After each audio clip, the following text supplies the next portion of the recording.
is a consequence of the exercise of power. There's not one line in that entire book that claims that, because it's not what I believe. Most human hierarchies certainly don't think it is. To me, like it already is. Okay, but So, even if we're more conservative, so I don't think you can make a case that the current, where people are where they're 20 today is actually going to be the ideology that takes them all the way through their life. That's never been the case no, but so far. it'll be around long enough to do plenty of damage, like it already is. Okay, but So, even if we accept that students and their POMO professors are quite annoying, which I think is probably something I agree with they're you not on. just annoying. Like, they're destroying the universities, and that's not a good thing. And they're particularly destroying the social sciences and the humanities. The sciences are safe so far, but not for long, because the scientists in particular are terrible at politics, and the left-wing activists are great at politics. And so they'll win eventually. The National Science Foundation is already introducing diversity requirements for hiring in mathematics in universities. It's like, good luck with that. That's not going to work. There are hardly any mathematical geniuses. If you start putting all sorts of arbitrary restrictions on their hiring, you're just going to end up not finding the ones that there are. So, besides, I don't think that's true, actually, because if you say there are very few mathematical what do you know about it? Well, next year I'm going to be a fellow at Oxford University, so I spend time talking to academics. I've talked to a lot of academics for my book. I do agree with you, there is an illiberal strain that is sweeping through a lot of universities. I don't think it's an existential threat, and I certainly don't think it is, to me, the biggest issue in world politics today. It's the one that I would choose personally. What do you think is the biggest issue? I think that the rise of strongmen, authoritarians around the world is very worrying, and that's one of the reasons that I find the subtitle of your book fascinating, because it's called An Antidote to Chaos. Why isn't it an antidote to order, which you also say in its excessive manifestations is bad? I've said that. Well, you can't write a book about everything. No, but you've specifically chosen Antidote to Chaos, so why is chaos the big... I have 300 lectures online, and I talk plenty about the pathology of order in those lectures. Okay, but so I'm just saying... I'm no fan of authoritarian strongmen, that's for sure. Well, that's good, but I do think that the way that you talk about order in the book is something that people will take away from it. Be specific. Okay, so let me think. The way that you talk about natural dominance hierarchies in lobsters. Let's get on to the lobsters. Because I think that the thing that people take away from that is male lobsters compete for female lobsters, and that says something about society now, that men need to be dominant in society. Because if lobsters do it, then there is something that we can read about humans from that too. There's nothing in that chapter at all that suggests that the way that men should succeed in human hierarchies is a consequence of the exercise of power. There's not one line in that entire book that claims that, because it's not what I believe. Most human hierarchies, as I already pointed out, are hierarchies of competence, not power. Okay, so that's why we don't live in a patriarchal tyranny. And so if you want to be a successful man, then you should be competent. And that will move you up the hierarchy. And that will make you attractive, and for good reason, unless you want an incompetent mate, which is possible and happens, but isn't something that I would recommend. People will sometimes choose an incompetent mate because they're intimidated by competence. And so they'll settle for someone who they don't respect because they feel that they can master them and they won't be intimidated. But it's not a recipe for a happy life, I can tell you that. So there isn't a line in that chapter that talks about power as the proper means of conducting yourself in life. There's not a line in the book, and there's nothing in anything I've ever said that suggests that. Okay, no, but it's really important, because people have read this chapter, and they make exactly the argument that you make. And it's a misapprehension. So it's a misapprehension of the book. Okay, but if so many people are getting the same misapprehension, could it be possible? There aren't so many people that are getting it. There's 2 million people that have bought the book, and there's a very small handful of people who have a particular ideological perspective who enjoy developing that perspective because it indicates just what sort of reprehensible individual I am. But it has absolutely nothing to do with what I wrote or what I've said or what I believe. I don't believe that our fundamental hierarchies are based on power. I don't believe that the way that you move up our hierarchies is as a consequence of manifesting power. It's competence. Okay, my big problem with the lobsters is that it's scientifically bollocks, right? It's just, you cannot read across from lobsters and what they do to what humans do. Of course you can. That's why serotonin works on lobsters. But it works in 2 different ways. So serotonin makes lobsters more aggressive, it makes humans less aggressive, right? That's what happens. That's not right. Serotonin makes human beings more dominant but less aggressive.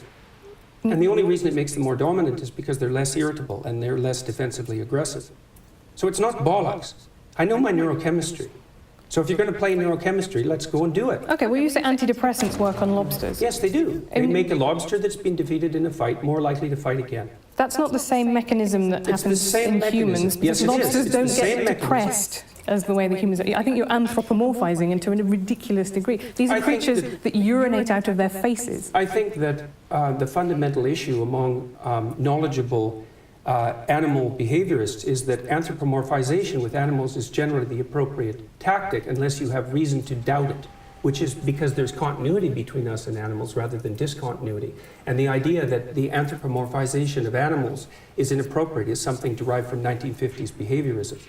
The highly trained affective neuroscientists and people who study motivation and emotion as well as neurochemistry know perfectly well that there is biological and behavioral continuity across the animal kingdom and way down into the kingdom as well, which is exactly why I chose lobsters, to indicate that there is so much continuity in the systems that allow us to estimate status position that we share it with creatures that are 1/3 of a billion years old. And the reason that I made that argument was to put paid, at least in part, to the absurd Marxist proposition that hierarchical structures are a secondary consequence of Western civilization and free market economies, which is as preposterous a perspective as you could possibly develop about anything.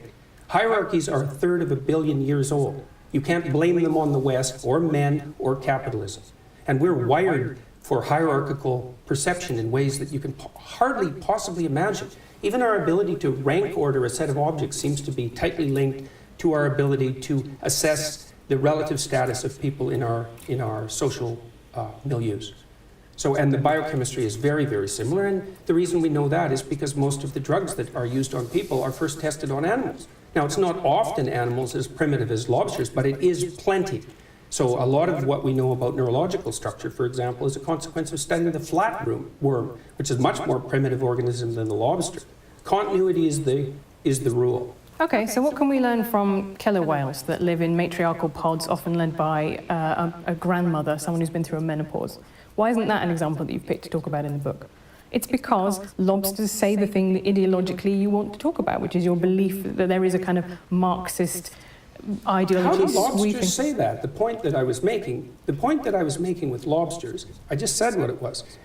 That hierarchies have been around for a very long time. But who genuinely, really, today is arguing, apart from maybe 3 mad Marxist academics, that there is no such thing as hierarchy? Hierarchies. They're not arguing that there's no such thing as hierarchy. Oh, there should be no such thing as hierarchies. Oh, there are plenty of them are arguing that. Really? Because I see that almost never in the wild. As an argument. I see people think that hierarchy should be based on merit and they should be more equal. What do you think the demand for equality of outcome is if it's not an attempt to flatten hierarchies or to eliminate them? What else could it possibly be? And you don't think the neo-Marxists and the postmodernists think that hierarchy is a social construction?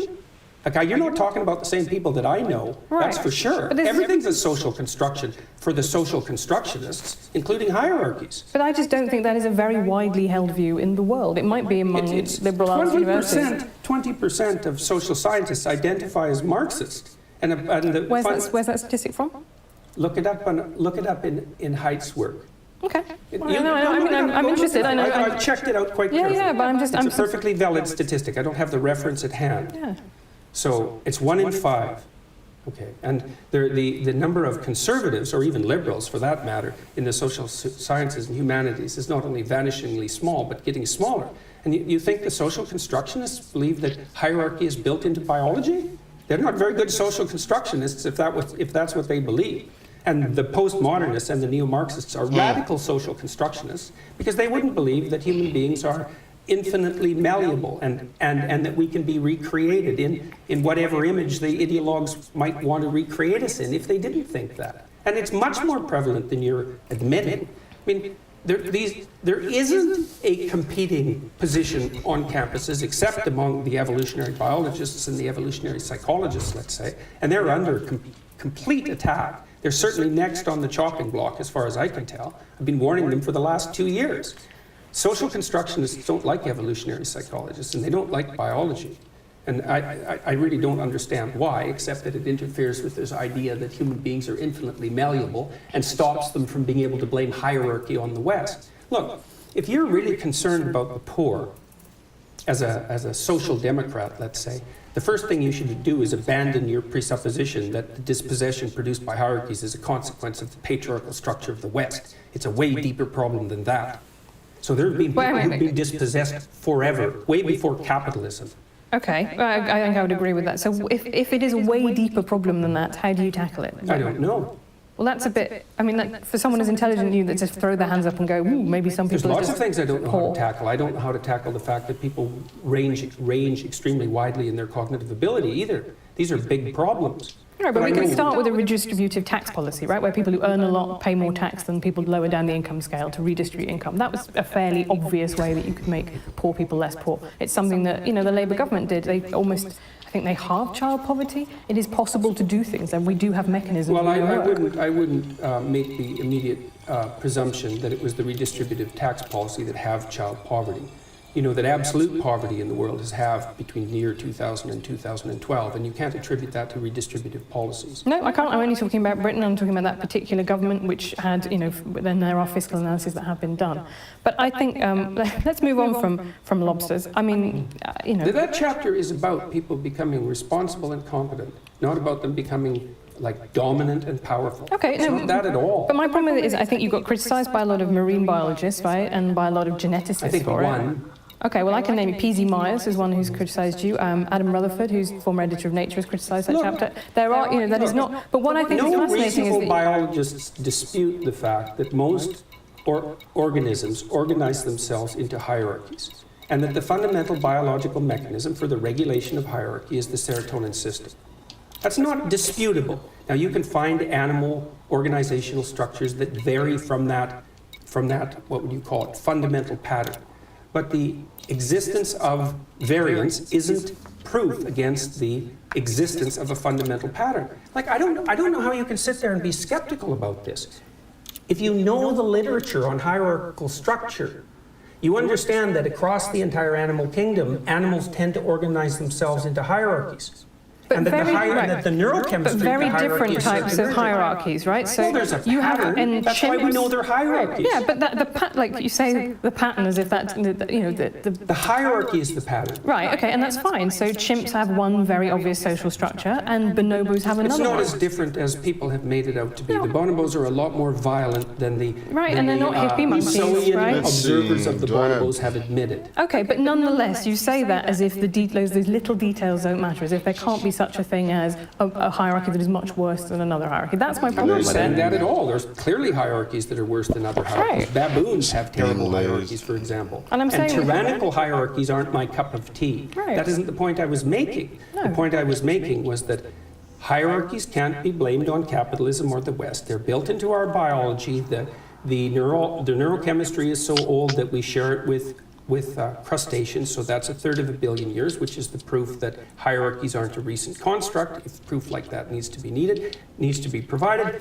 and that the best way for people to adopt a strategy that will move them up the hierarchy, which is a desirable thing in most regards, is to face the suffering of the world forthrightly. That's what that chapter is about. And the people who've been criticizing it read it as if it's a defense of the Western patriarchy. It's like there's no defense of the Western No, patriarchy. I don't think in that's true. I think in the way that people chapter. criticise it is and I think this happens a lot with evolutionary psychology, is which is not quite what the lobsters are, but is where other stuff in the book is. Other things you said, for example, like women wear rouge because it reminds men of ripe fruit.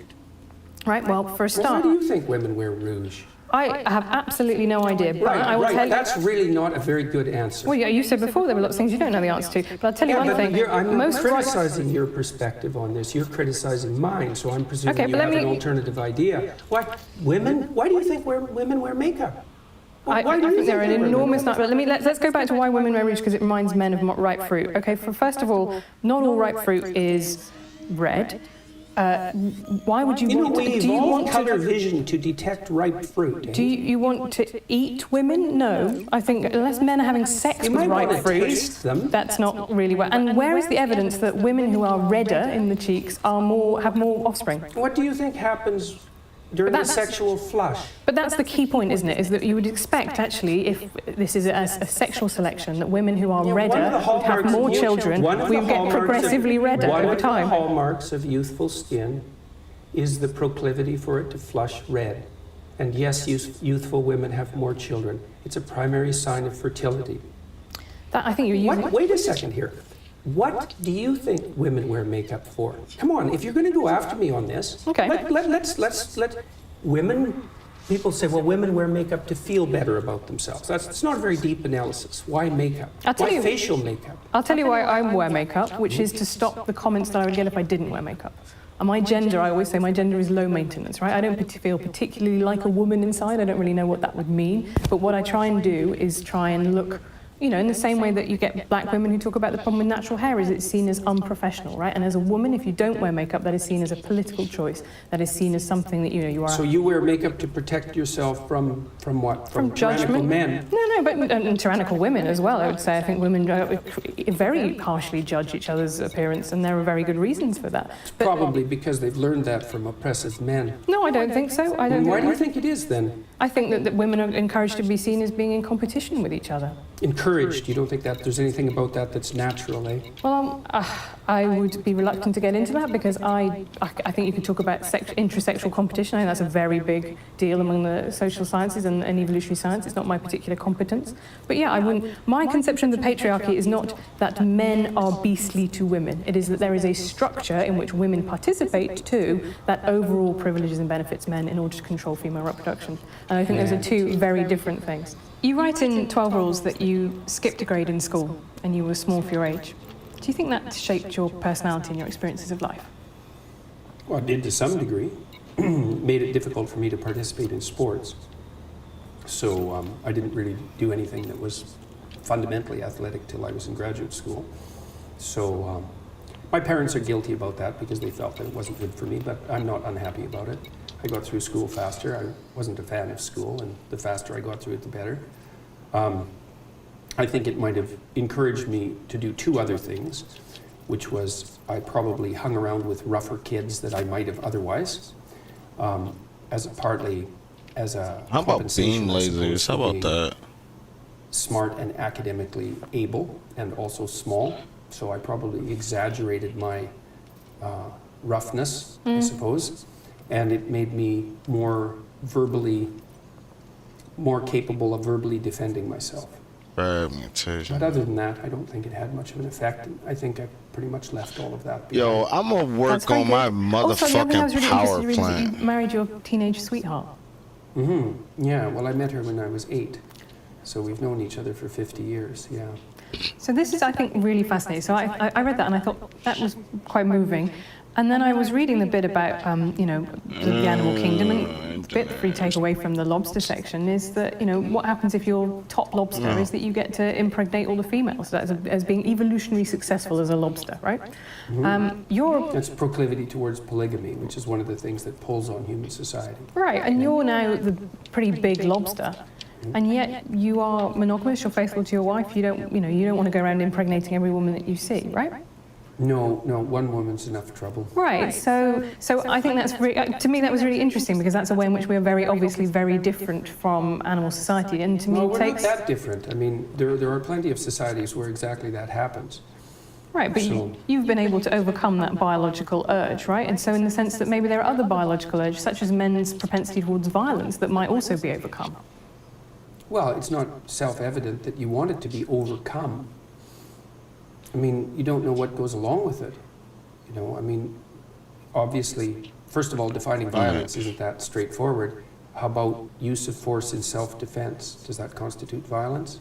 I think to me that's a separate category of violence. I think self-defense. But it's not that easy to distinguish them. Like if you're, what you want to do with a child who's aggressive is socialize them so that they become sophisticated in their manifestation of their aggression. You don't want to inhibit it. You certainly don't want to socialize little boys to be more like little girls. That's, first of all, you don't know how to do it to begin with, but second of all, it's not an advisable strategy. So, well, I found that really interesting, because in the book you say that if you feminize men, that might give them more of a, might have more of an allure towards, these very fascist ideologies. Oh, there's no doubt about that. That's standard psychoanalytic. That's like psychoanalysis 101. If you repress something, it comes back with a vengeance. Okay, so tell me what you mean by feminizing in that sense. Because to me, if you don't mind me saying so, you are a man who is quite feminine. You're in touch with your feminine side. You are very well dressed. You talk a lot about your diet. You've talked about your emotions. I hate talking about my diet. Right, but you cry in public. You enjoy spending time with your kids. You know, all of these things that are not sad, isn't it? But they're not stereotypically male, and I think that's very admirable. Pretty strange behavior for a patriarchal tyrant. Well, that's why I think that you're probably, in some ways, you're not a patriarchal tyrant, or that actually all of our programming, if you want to call it that in biology, is overcomable, because you are... It's integratable. Right, but you are a man who some people would say has a lot of feminine traits like that, and I don't... Do you think that means that you are now gaining the allure of authoritarian fascistic ideologies because you're baking cakes? Oh, I notice the allure. And then what do you do with that? Work to live such that there's no temptation in that, which is also what I recommend to everyone else. Right. If you see any temptation in that, then you should straighten yourself up real quick. So, and that's what I've done for decades. So of course you have to see the allure in that. If you don't see the allure in it, you're a fool, just like if you don't see the allure in the radical leftist ideas. I mean, if you didn't understand the allure, you couldn't understand the ideas. They're dangerously alluring. You know, it'd be lovely if there was a strong man who could solve all our problems, and those who deserved it got exactly what was coming to them. It's not something that I would recommend as a wish. So, but that doesn't mean you want to be blind to its attraction. You want to see what the dark parts of you are attracted to. It helps you keep an eye on where things can go if they go badly sideways. So, I don't think it has anything to do, though, with my, what would you say, more classically feminine interests. Not as far as I can tell. I mean, I have all sorts of classically masculine interests too, so right, and it seems to be reasonably well balanced. Right, so you talk then about we shouldn't socialise little boys like little girls, but actually, you know, I have lots of stereotypes. I'm interested in politics, which is overwhelmingly male-dominated. You have lots of classically feminine interests. Why, you know, what is the problem here with people having personalities that are a mixture? There's no problem with that at all. The problem is when it's dictated by fiat. Well, I mean, who's fiat? How about the education system? So in schools, you think, you know, that there is... Well, I outlined, I can't remember the psychologist's name at the moment, but he was quite influential in the 1980s, who recommended as a control for male violence that boys be socialized more like little girls. And I don't think that that's a particularly unpopular viewpoint. Mm-hmm. So on the emphasis on competition, for example, in games, I think I did. The increase in had to get my Elite Dangerous Star map working again. Kept, that sort of thing is all a manifestation of that kind of theory as far as I'm concerned. The idea that there's something intrinsically wrong with competition, it's a very foolish idea, especially if you want to motivate relatively aggressive boys, because they're competitive. Well, competition, that's not good. Someone has to lose. It's like, well, you're not going to get very far looking at the world that way, I'm afraid.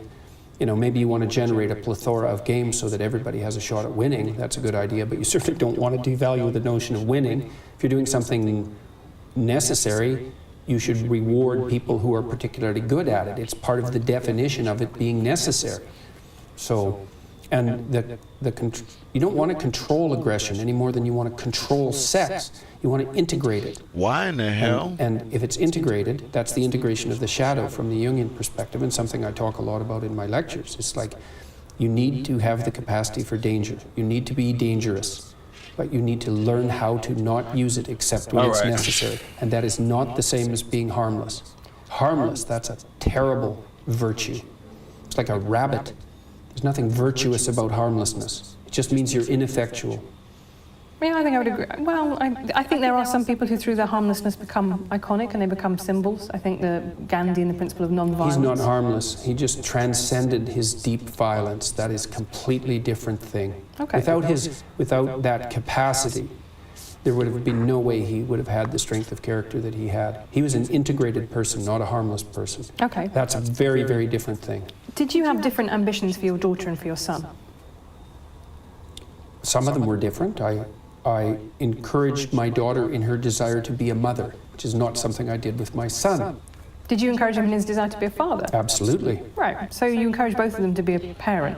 Right, but those are different. Yeah. So, you know, and yeah, I mean, and in some sense, I think it's harder for young women because, of course, the problem of integrating family with career is a more complex problem for women to solve. So, hold on. And I spent a lot of time talking to her about how she might solve that. I wouldn't say that we came up with anything that was spectacularly original or successful, but I at least let her know that whatever pathway she chose was fine with me if she, as long as she was being honest with herself about what it was that she wanted.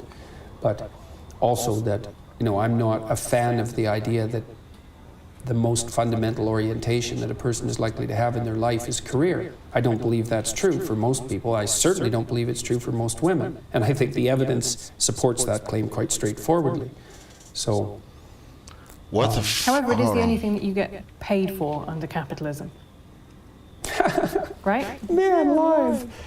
But that's How can you say something like that? It's so cliched. Well, it's so painful to hear that. It may be cliche, but it nonetheless is true, right? Look, Women do more, it's not much capitalism. More. Well, for God's sake. It is. No, it isn't. You have to invest into a child for 18 years before they have any economic utility. It's a consequence of delayed economic utility. We don't know how to monetize it. It's not a consequence of capitalism. It's a consequence of the fact that human beings have an 18-year dependency. How do you monetize that, even in principle? Well, we don't know. We did used to send them up chimneys, to be fair. And at that point, what's really interesting is at that point, children were seen as being much more the property of the man. And as they become economically useless, all the legal studies show that that's when we start moving to a model of female custody, right? Because it was about caring labour. But this is the point I'm making. Is a model. Look, I'll tell you, there are plenty of men who are not very happy about the model of female custody. And that would include the, what is it, 85% of men who are essentially denied 50-50 custody when they divorce and have young children. So I wouldn't think that one of our major problems, or at least a major unidimensional problem, is the proclivity of men to foist off the custody of their children onto women. There's certainly another side of that argument. There is, and I do think that actually a lot of anger has been generated by the way we have in Britain, anyway, we have or England and Wales, we have an adversarial fault-based divorce system, and that's something that's changing. But what it does is encourage people to come in on day one and say, if you want to get divorced, you're going to have to make out a case that the other person has been a bastard. It doesn't matter, because if you move to a non-fault-based divorce system, then all that happens is the fault shifts to who should get custody. So it doesn't remove the acrimony by any stretch of the imagination. It just shifts it to custody of the children. That's what's happened in Canada. Right, and in Britain we actually talk about access rather than custody, because the idea is not that you own the children, it's that you actually want to be able to see the children and spend time with them, and I think that's really important. But fault-based divorce is something that increases the chances of couples having a bad divorce, right? That's the problem, is it sets people against each other from the start. They have to go into court and contest that the other person has done something wrong, which is not a great base on which to start then an argument about what you're going to settle. You think people should be encouraged to divorce even if no one's done anything wrong? No, I think that having to prove that in a court of law is not something that is going to lead you to a better arbitration about settling money and settling, access to children. I think that's the point. You have a ridiculous situation where couples who say, well, actually, we've just grown apart, nonetheless, unless they want to wait 5 years or 2 years for separation, they have to go in and plead unreasonable behaviour to get a divorce and start splitting up their assets. That's the joy of no-fault divorce, is that you don't have to make those contested cases. You can simply say, our marriage is no longer working, and part ways without going into all of that acrimony. That seems quite sensible to me. It also seems quite naive to me. Well, I've seen very few non-acrimonious divorces. They're very hard on kids. So I don't think anything that makes them easier is a very good idea. It might be good in the short term, but it's not good in the long term. Unless you don't think that marriage is a useful institution. And if you think that it's part of the patriarchal tyranny, then you might think that as well. But it's a very useful institution, mostly for kids. So I agree that I'm married. Modern marriage has a lot to recommend it. I do also think it is a patriarchal institution. It is literally... Of course you think that, because you think virtually everything that occurs in our society is a patriarchal institution. And it's easy to think that, because then you only have to think one thing. You have a one-thing answer for everything. You could let... Yo, I gotta pause my boy going in, old girls.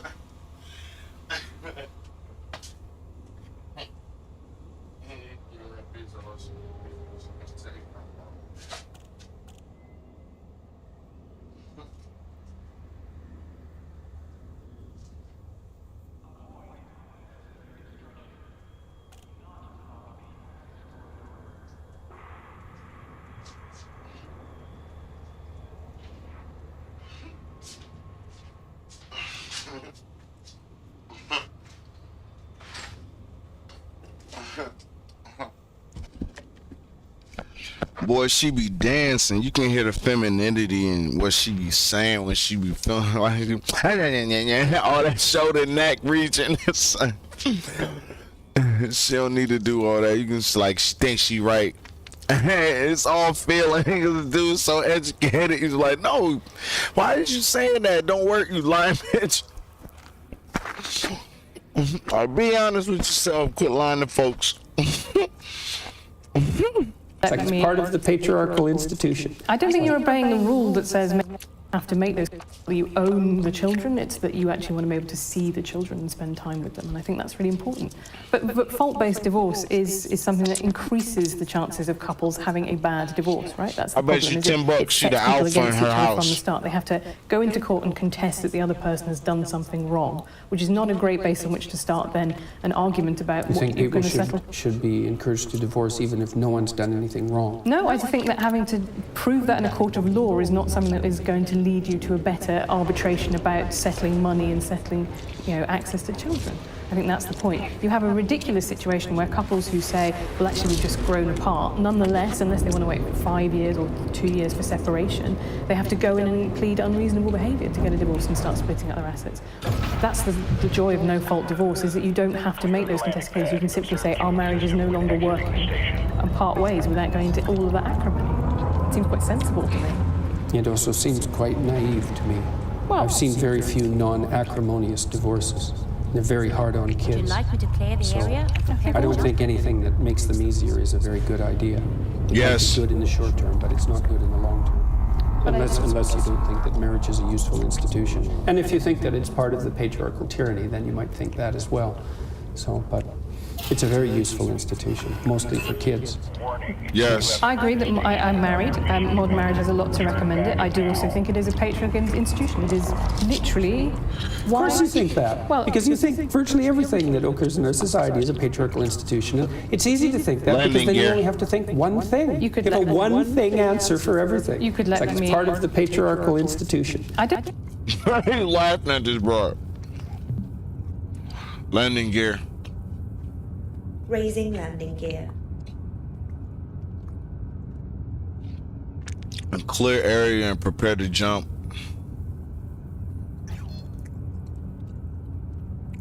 FSD. Landing gear. Retracting landing modules. Prepare to jump on my mark. Prepare to jump.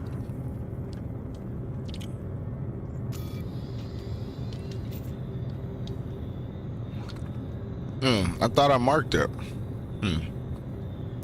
System map. Life in space is about making an income, not an impact. Especially not when that impact has your ship pancaked into the side of a starport. Wow. Exit system map. This bitch just threatened me. Exiting map. Hold tight, bro. I'm kind of tight about that. I felt like bro just threatened me. Holy shit. Night vision. That's affirmative. Anyway, we're gonna get back to Jordan. My Jordan Peterson. That's just man. Jordan B. Peterson. Lights on.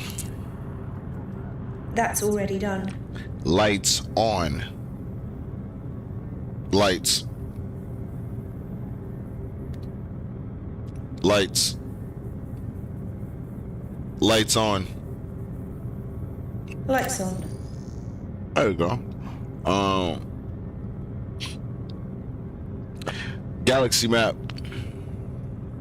The Kumite. Sorry, what did you say? I was watching the football. Bitch, what?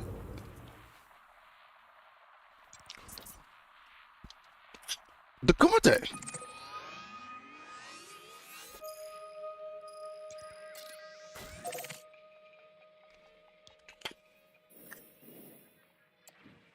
Actually.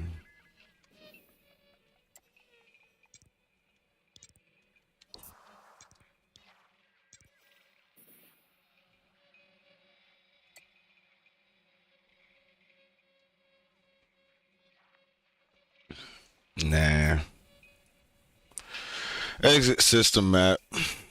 Prepare to jump. Not an option. Oh. Exit galaxy map. Closing now. Eee. Yeah. Engage FSD. That's like a universally cliched case for the patriarchal tyranny. Engage I don't see too FSD. much Why do of women you change reflected their in your names? articles at all. Why Engage do women FSD. change their names on marriage traditionally? Engage FSD. Sure. Universally cliched case for the patriarchal tyranny. I don't see too Why much do of you women change reflected their in your names? articles at all. Why do women... Engage FSD. Interstellar travel mode engaging now. FSD. FSD drive. Engage FSD drive. You know I live to serve you.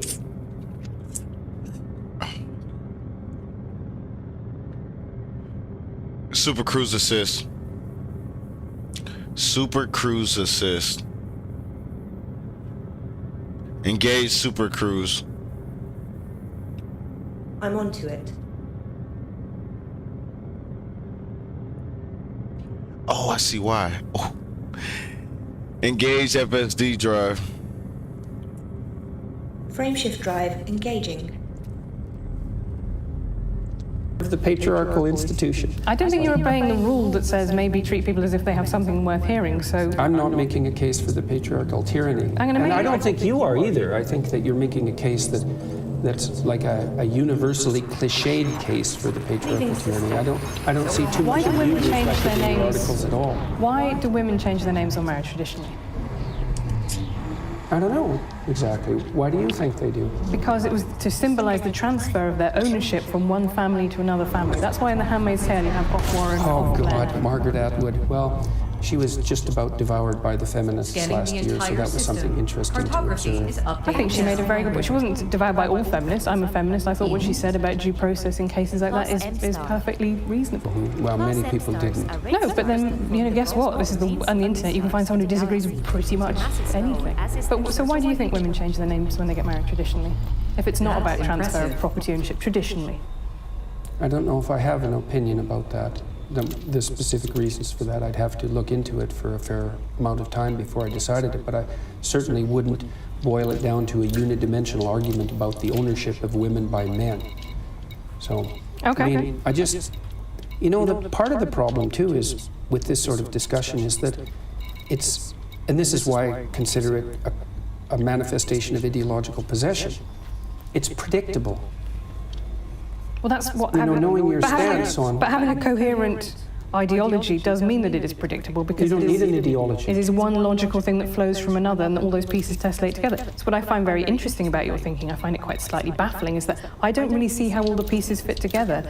You say that you're not. You believe in God, but there's a lot of emphasis about No, I going back actually to. say I act as if God exists. Right. But Which is actually my definition of belief. Okay, but that then doesn't, to me, tessellate very obviously with your insistence that actually it's just about pure science and there's not a, because I can. What Engage insistence FSD. that it's just about pure science? Well, I wrote maps of meaning. There's no insistence in that it's just about pure science. Okay. Dude's got so much fact for her, she don't know what to do. Getting mad. So mad. Engage FSD. Frameshift drive engaged.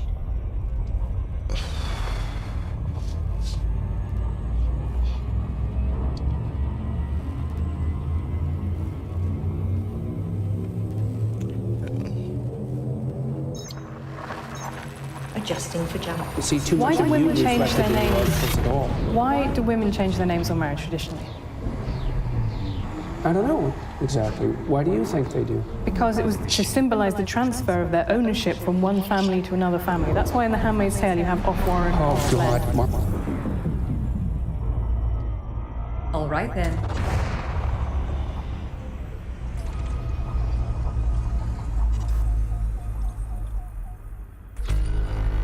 Nice, cool blue. I'm about to throw some cinnamon. He's starting.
Margaret Atwood, well, she was just about devoured by the feminine. It might be good in the short term, but it's not good in the long term. Unless you don't think that marriage is a useful institution. And if you think that it's part of the patriarchal tyranny, then you might think that as well. So, but it's a very useful institution, mostly for kids. So. I agree that I'm married. Modern marriage has a lot to recommend it. I do also think it is a patriarchal institution. It is literally... Of course you think that. Well, because you think virtually everything that occurs in our society is a patriarchal institution. It's easy to think that because then you only have to think one thing. You get a one thing answer for everything. You could let me... part of the patriarchal institution. I don't think you're obeying the rule that says maybe treat people as if they have something worth hearing, so... I'm not making a case for the patriarchal tyranny. And I don't think you are either. I think that you're making a case that's like a universally cliched case for the patriarchal tyranny. I don't see too much of you reflected in the articles at all. Why do women change their names on marriage traditionally? I don't know exactly. Why do you think they do? Because it was to symbolize the transfer of their ownership from one family to another family. That's why in The Handmaid's Tale you have off-warren and Oh off-land. God, Margaret Atwood. Well, she was just about devoured by the feminists last year, so that was something interesting to observe. I think she made a very good point. She wasn't devoured by all feminists. I'm a feminist. I thought what she said about due process in cases like that is perfectly reasonable. Well, many people didn't. No, but then, guess what? This is on the internet. You can find someone who disagrees with pretty much anything. But so why do you think women change their names when they get married traditionally? If it's not about transfer of property ownership traditionally? I don't know if I have an opinion about that. The specific reasons for that, I'd have to look into it for a fair amount of time before I decided it, but I certainly wouldn't boil it down to a unidimensional argument about the ownership of women by men. So, Okay. I mean, I just, the part of the problem too is with this sort of discussion is that it's, and this is why I consider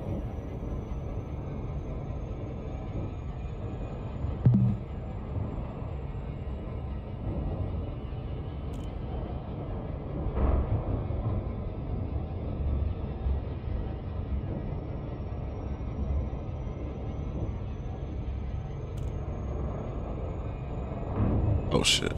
Engage FSD. Engage FSD. Frame shift active.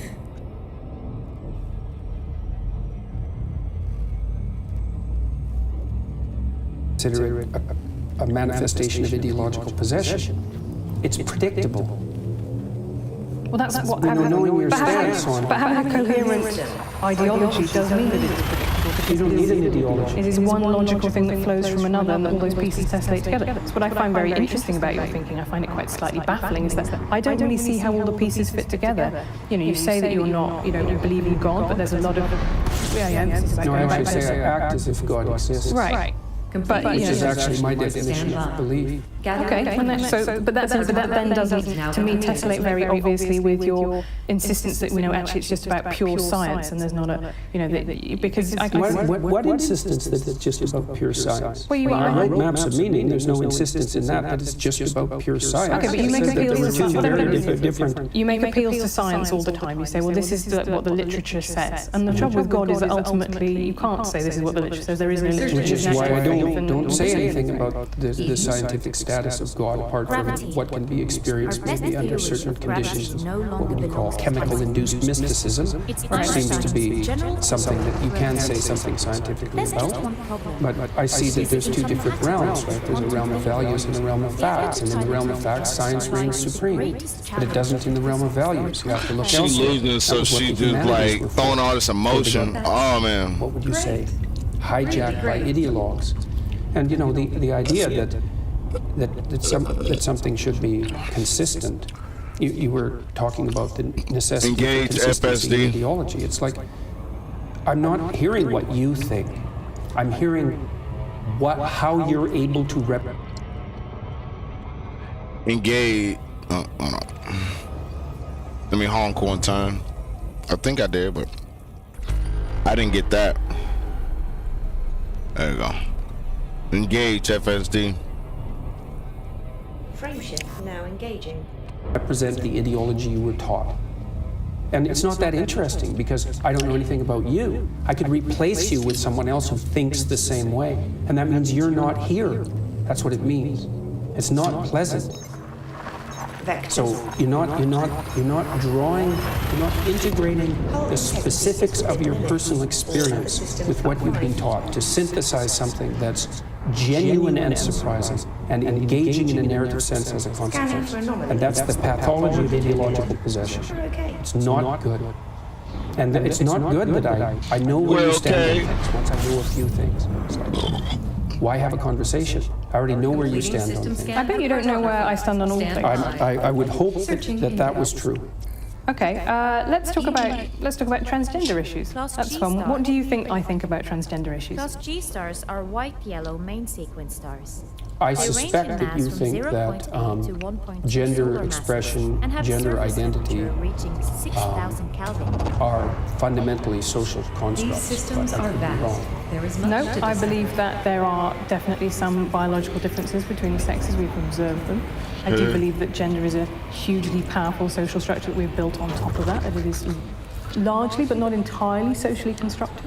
I think when you look back through the history, biological differences have consistently shrunk. Like we were talking in the 18th. They haven't in Scandinavia, they've magnified. Okay, but we were talking in the 18th. That's actually an important exception because Scandinavia has gone.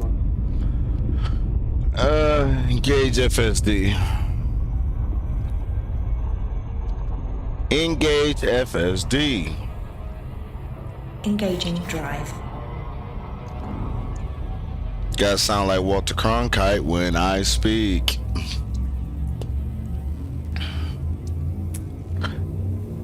You gotta do that Captain Kirk. Adjusting for jump.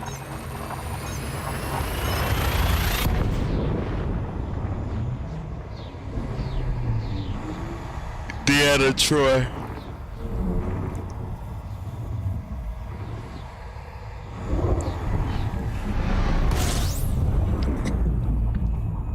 Compiling data for cartography.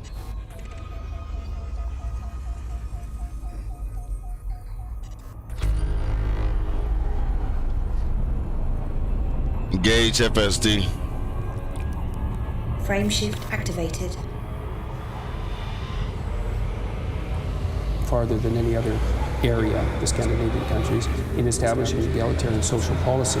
And the differences in interest and career choice and personality between men and women has grown as a consequence, not shrunk, which is exactly the opposite of what the social constructionists did. But also just suggests that they're malleable, actually, rather than fixed.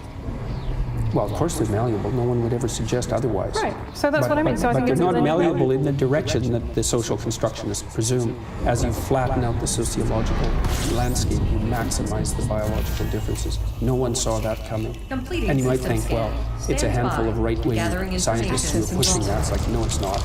It's mainstream psychology, and there aren't any radical right-wingers in mainstream psychology. And everyone who discovered that was absolutely shocked by it. And these papers have been cited by thousands of people, and they have tens of thousands of subjects, and they've been done on virtually national level samples, cross-culturally.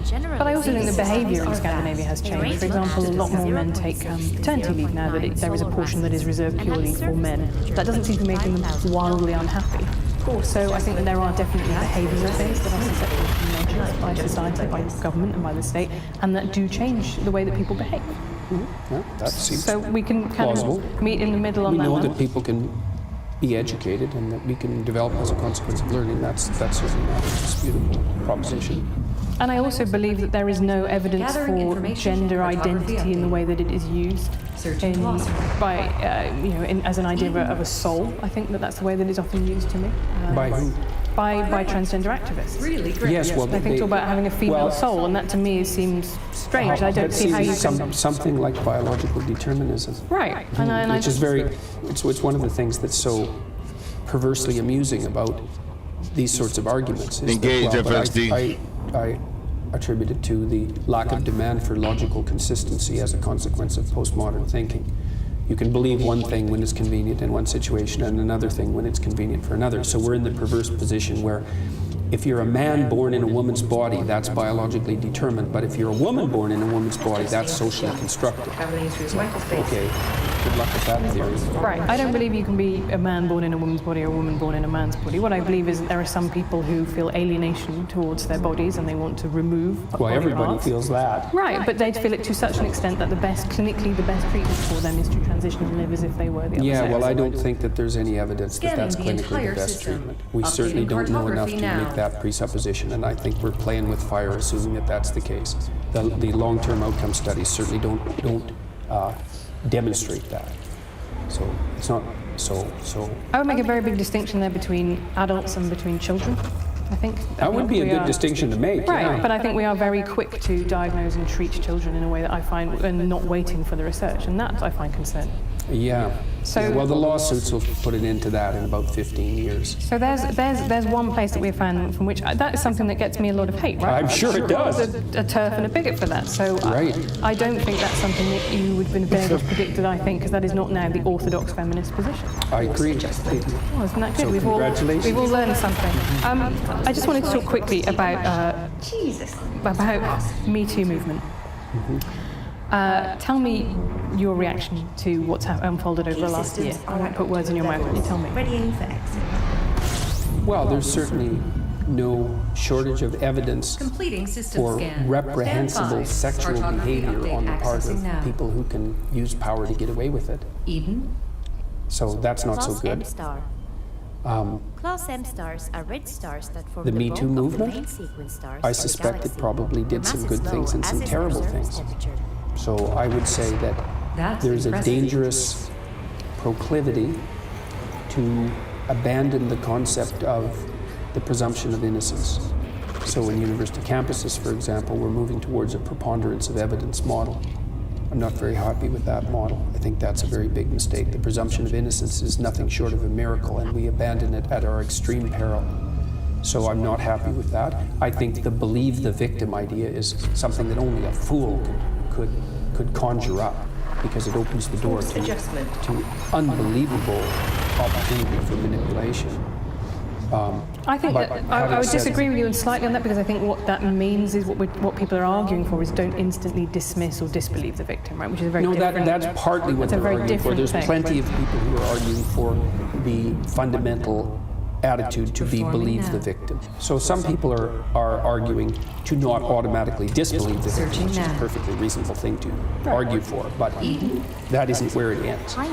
So, Okay, climate change. I saw you posting a link to a study suggesting that a lot of the way that it's talked about has been overhyped. What are your beliefs about climate well, I change? spent a lot of time. I don't really have beliefs about climate change, I would say. I mean, I think the climate is probably warming, but it's been warming since the last ice age, so I don't know. But it's dramatically accelerated even in the last couple of decades. Maybe. And Possibly. It's not so obvious. I spent quite a bit of time going through the relevant literature. I read about 200 books on ecological, what would you call it, on ecology and economy when I worked for the UN for about a 2-year period, and it's not so obvious what's happening, just like with any complex system. The problem I have fundamentally isn't really a climate change issue. It's that I find it very difficult to distinguish valid environmental claims from environmental claims that are made as what's it called, secondary anti-capitalist front, essentially. So it's so politicized that it's very difficult to parse out the data from the politicization. so I saw there was a line in the 12 rules which says people stricken with poverty don't care about carbon dioxide. Yeah, that's definitely the case. And I think that's not an unreasonable point to make because you think about Maslow's hierarchy of needs, right? People, if you can't eat, then actually you can't really worry about what's happening in 50 years to the planet. However, I don't think that's a reason not to tackle climate change because those same people in the global south... It's partly a reason. Is it though? Because people in the global south... Coal-generated plants stop people from starving. So yes, it's partly a reason. And it's certainly the case that making energy more expensive, obviously, makes things more difficult for poor people. So yes, it's definitely an issue. And I would say, it's kind of a conundrum for those on the left. It's like, what's it going to be? Clean air or hungry people? Think, well, we don't have to choose. It's like, okay. Or renewable energy, or good luck with that. Or nuclear power. I'd be fine with more nuclear power stations. Well, it doesn't look like we're moving in that direction very fast. No, but that is a solution. It worked for the French. I was fascinated. David Attenborough is something kind of close to a national religion in Britain. So there's a bit where you say population control advocates like him, you compare them to Eric Harris, one of the Columbine killers. Why then is it virtuous to propose that the planet might be better off if there were fewer people on it?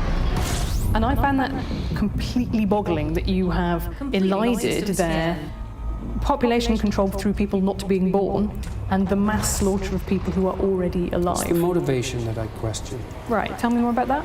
Well, what kind of statement is the planet would be better off with fewer people on it? First of all, there's an easy solution to that. You could leave. Unfortunately, much the best efforts of Elon Musk, that is not yet an option. Permanently. No, that isn't what I mean. That's what I meant, yes. If you're very concerned about your carbon footprint, there's a very fast solution to that.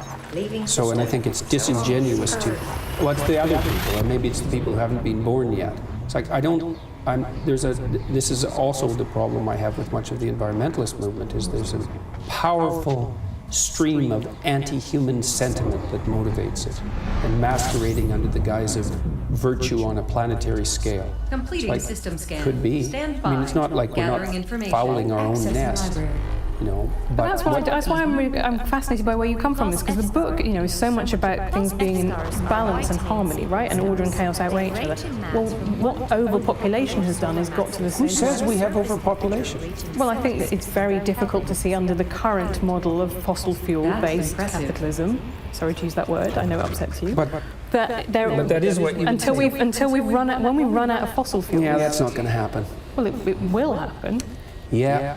Because there is people have been saying that's going to happen for 50 years, and now the United States is a net exporter of fossil fuel. Right. And so no one saw that coming, did they? But it happened.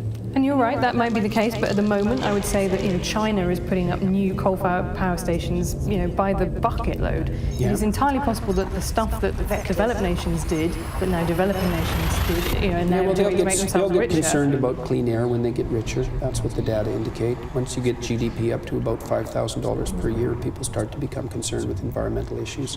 So if we make people rich fast enough, I don't think so. It'll happen too late for some things. It looks like we're going to top out at about 9 billion. I think we can handle that.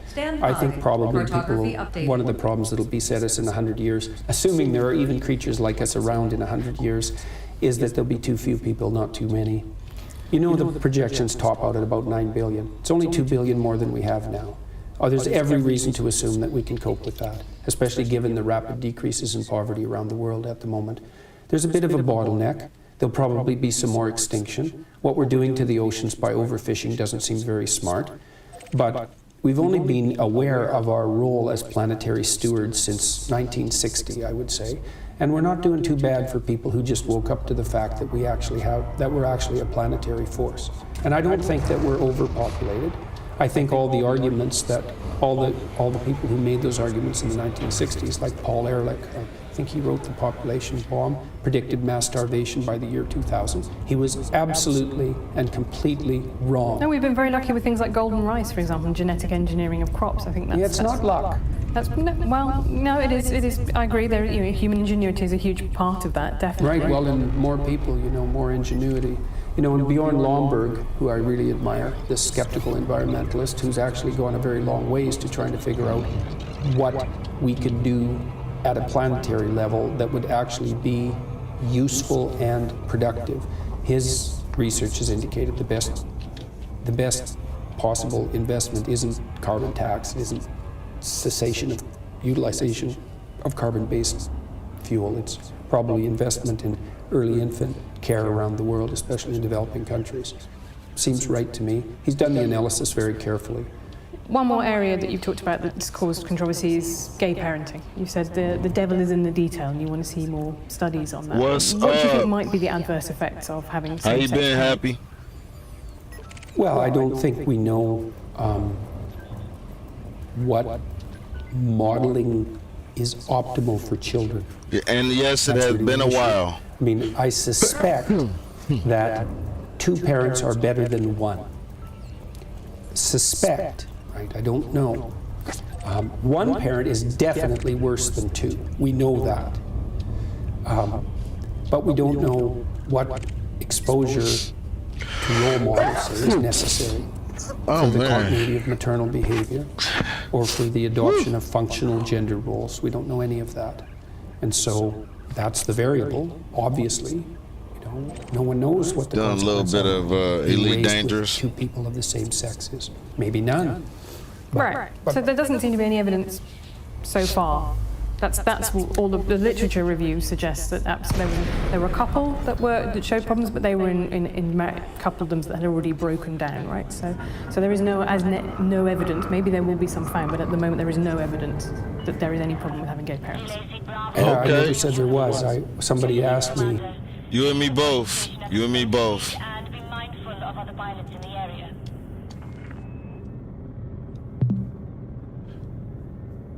Autodoc. Prepare. Request docking. Request docking. Docking request code sent. Landing permitted. Adjust heading for approach to pad 390. Docking procedures. Autodoc.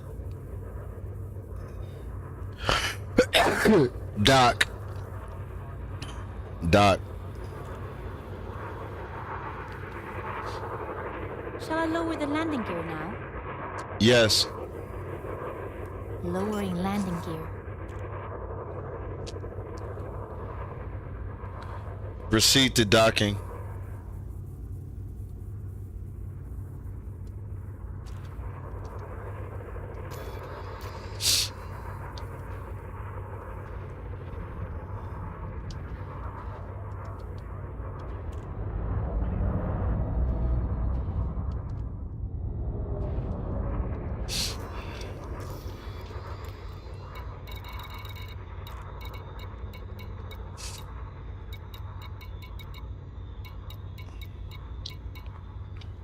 Hey, don't I have...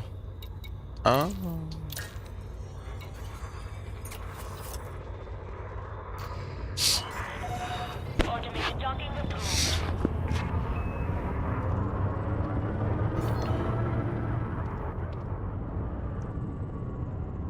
Been between work Finding a new place to live and moving. Whew. Well, that sounds like a lot of work.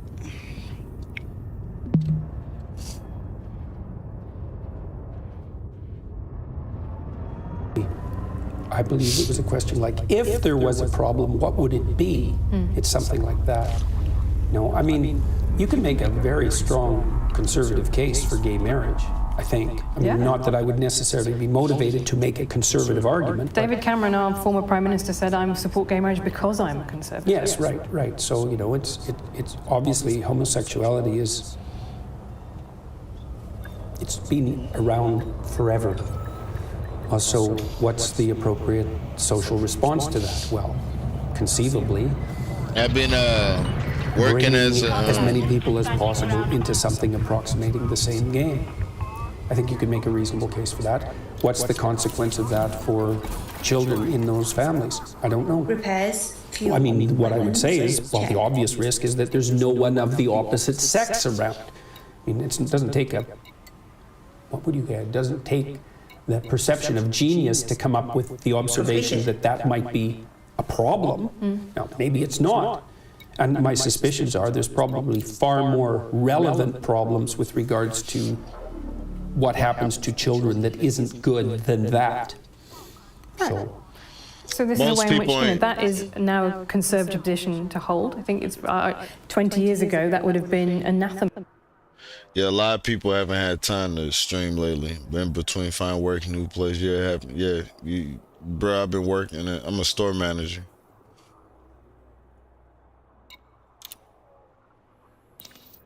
For a retail store, so.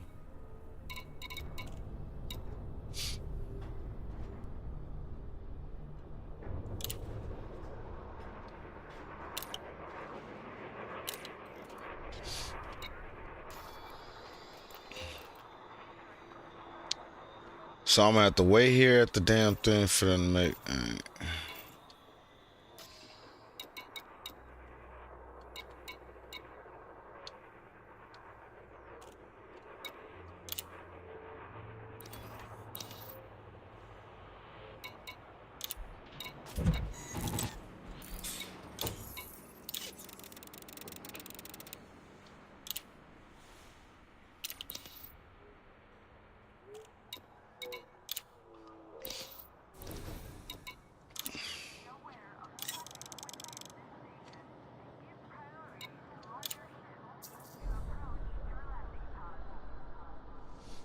I think I need 50.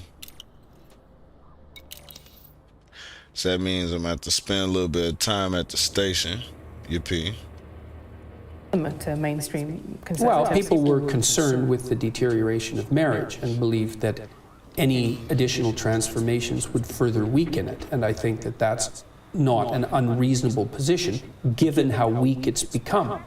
And I don't think that that's been good for people overall. Okay, let's talk about free speech to finish on. You write in your book about Nietzsche, who became the Nazis' favourite intellectual, and you also talk about a professor... Only through his sister's mistranslations of his work. Right, but you talk a little bit as well about another professor whose ideas you thought led inevitably to kind of Maoism. Just when I thought life was kind of good. Life is kind of good. His ideas lead. Do you worry about where where your work might be taken and used by other people? I saw you posing with. I worry about that all the time. With a Pepe flag. I can't believe you brought that up. Right, but I just think it's. Seriously, I can't believe you brought that up. You should go online. Yeah, I do. There's a. Believe me, I do. There's a video called, I think it's called, "Is Jordan Peterson a Darling of the Alt-Right?" Have you watched the video of the person who put up that Pepe flag with me? He's online. But Go watch it. I have seen. You wouldn't, I would say. And why are you concerned about Pepe, anyways? Jesus, he disappeared like 3 years ago. It is. And most of that was trolling by young guys who were trying to drag the media into idiot accusations, like the idea that this was a white supremacist gesture, which I was asked about on CBC. It's like, no, it wasn't.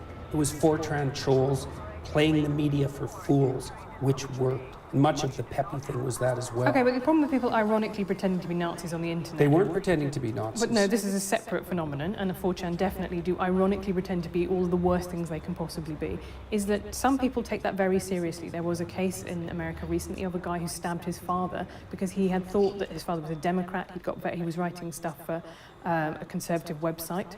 He'd got very into the Pizzagate conspiracy theory. He's probably paranoid. Right, so there are people Yeah, who but he take was this stuff probably very, very paranoid. seriously, and Yeah, they but latch what- onto it. What's your point? I'm Good. saying that, I want you to know, get how back much on track. responsibility do you feel that you have, particularly to go out to the alt-right, who, as you say, Set you some of them goals, have work hard enjoyed for your it. work, and say, No, I'm not they one of haven't. I'm not one of you guys. I'm not with you guys. They haven't enjoyed my work. I've definitely read bits on the internet. Read more. Okay. Find some evidence. I'm extraordinarily sick and tired of this particular accusation / line of questioning. I'm no fan of the identitarian right, the ethno-nationalists, the alt-right. First of all, what do you mean by alt-right exactly? Do you mean ethno-nationalists? Do you mean white supremacists? No, I mean people who are on the right but have got their power base outside the traditional media. They see themselves as an alternative. So I see them coming That's a up pretty loose through definition of that the strain alt-right. of Rush Limbaugh kind of talk radio, right? People who see themselves in opposition to an Rush establishment. Limbaugh is not the alt-right. He's No, been but- around for 30 years. Right, so he's the progenitor of what I see now, Breitbart and things like that, are the new media version of that very old media. Well, let's format. define what constitutes alt-right first. For me, they're ethno-nationalists. They tend to be white supremacists. And generally, when people tar me with an alt-right epithet, the reason they're doing that is to associate me with those people. They don't like me. And the reason for that is that I've made it very clear, not only in my videos, but on Twitter, that I don't like them. I don't like their anti-Semitism. I don't like their use of identity politics. I don't agree with their aims. I think that their notion is something like, well, if everybody's going to play identity politics, we're going to play it too, and we're going to win. And I can certainly understand that motivation, but I think it's a bad... Jordan had enough.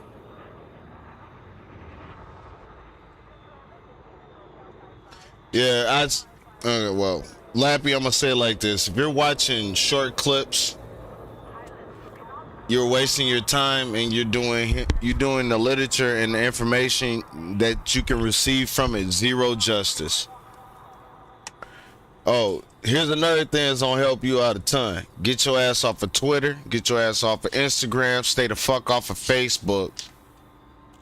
If you trying to find where you might be losing some time, I don't watch none of them shits. I stay way the fuck off of them. They're a waste of time. It's clickbait. When I say clickbait, I mean it's there to make you feminine. You're losing your masculinity using social media a lot of times. It's to make you provoke a feeling over fact, over knowledge, over the way it actually works. Stay off of them. It'll help you. Don't watch clips. They're like, you'll get stuck grouped in with the rest of people who just get like lost in one thought and idea towards a subject, and it's scary. So I don't like being separated. It's as much as we are as people together, we are separated, my guy. So I don't do clips. Clips don't. It's watching clips is like watching. His name is Jordan B. Peterson. I actually have it as part of the title. Says I'm listening to Jordan B. Peterson. This is the full hour 42 minutes that I'm watching right now. Just it gives you so much detail. Like you can.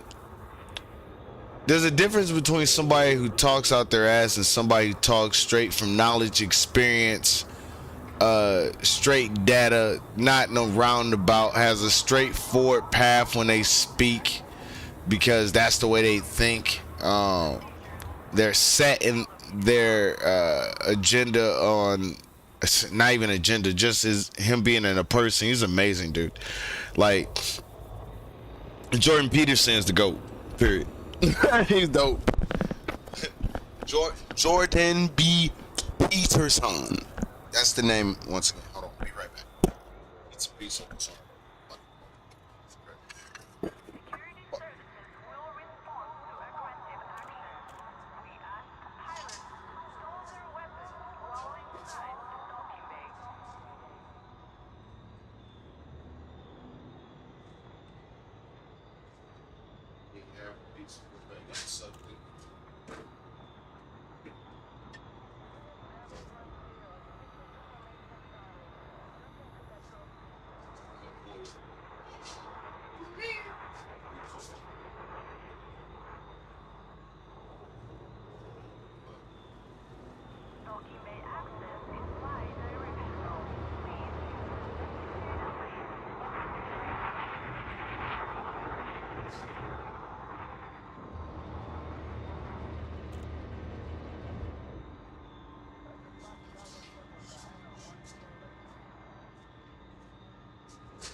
Man, I'm surprised you have not looked him up before, like fully. That's how I feel. Man, the wisdom and intellect that man possesses, that it's not even being an ass. He's just wise beyond his nature, and like he don't stand for just. He's not gonna sit around and let somebody just placate what he's saying and try to change what he's saying. He don't correct your fucking ass. Period. With that.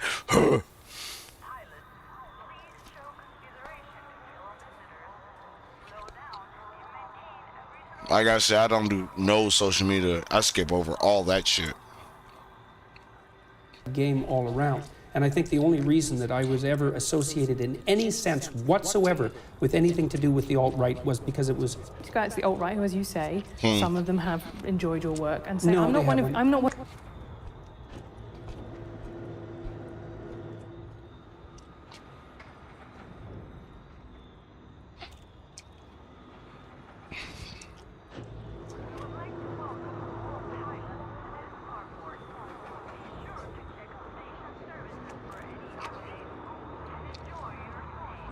He was writing stuff for a conservative website. He'd got very into the Pizzagate conspiracy theory. He was probably paranoid. Right, so there are people Yeah, who but he take was this stuff probably very, very paranoid. seriously, and Yeah, they but latch onto it. What's your point? I'm saying that, you know, how much responsibility do you feel that you have, particularly guys, the alt-right, who, as you say, some of them have enjoyed your work, and say, No, I'm not they one of haven't. I'm not one of you guys. I'm not with you guys. They haven't enjoyed my work. I've definitely read bits on the internet. Read more. Okay. Find some evidence. I'm extraordinarily sick and tired of this particular accusation / line of questioning. I'm no fan of the identitarian right, the ethno-nationalists, the alt-right. First of all, what do you mean by alt-right exactly? Do you mean ethno-nationalists? Do you mean white supremacists? No, I mean people who are on the right but have got their power base outside the traditional media. They see themselves as an alternative. So I see them coming That's a up pretty loose through definition of that the strain alt-right. of Rush Limbaugh kind of talk Well- radio, right? People who see themselves in opposition to an Rush establishment. Limbaugh is not the alt-right. He's No. been around for 30 years. Right, so he's the progenitor of what I see now, Breitbart and things like that, are the new media version of that very old media. Well, let's format. define what constitutes... Look, she danced in it twice.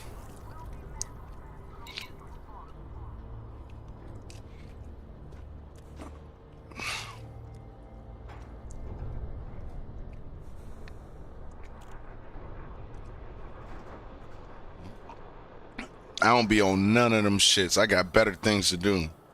I could be making money or something else enjoyable rather than... Okay. Let's put it like this. It's the same idea, like... If you got any dating apps, delete them. Delete them. It's like that. If you got dating apps, chop those up too.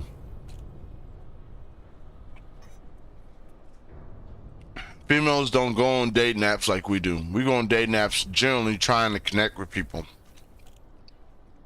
Females don't do that shit.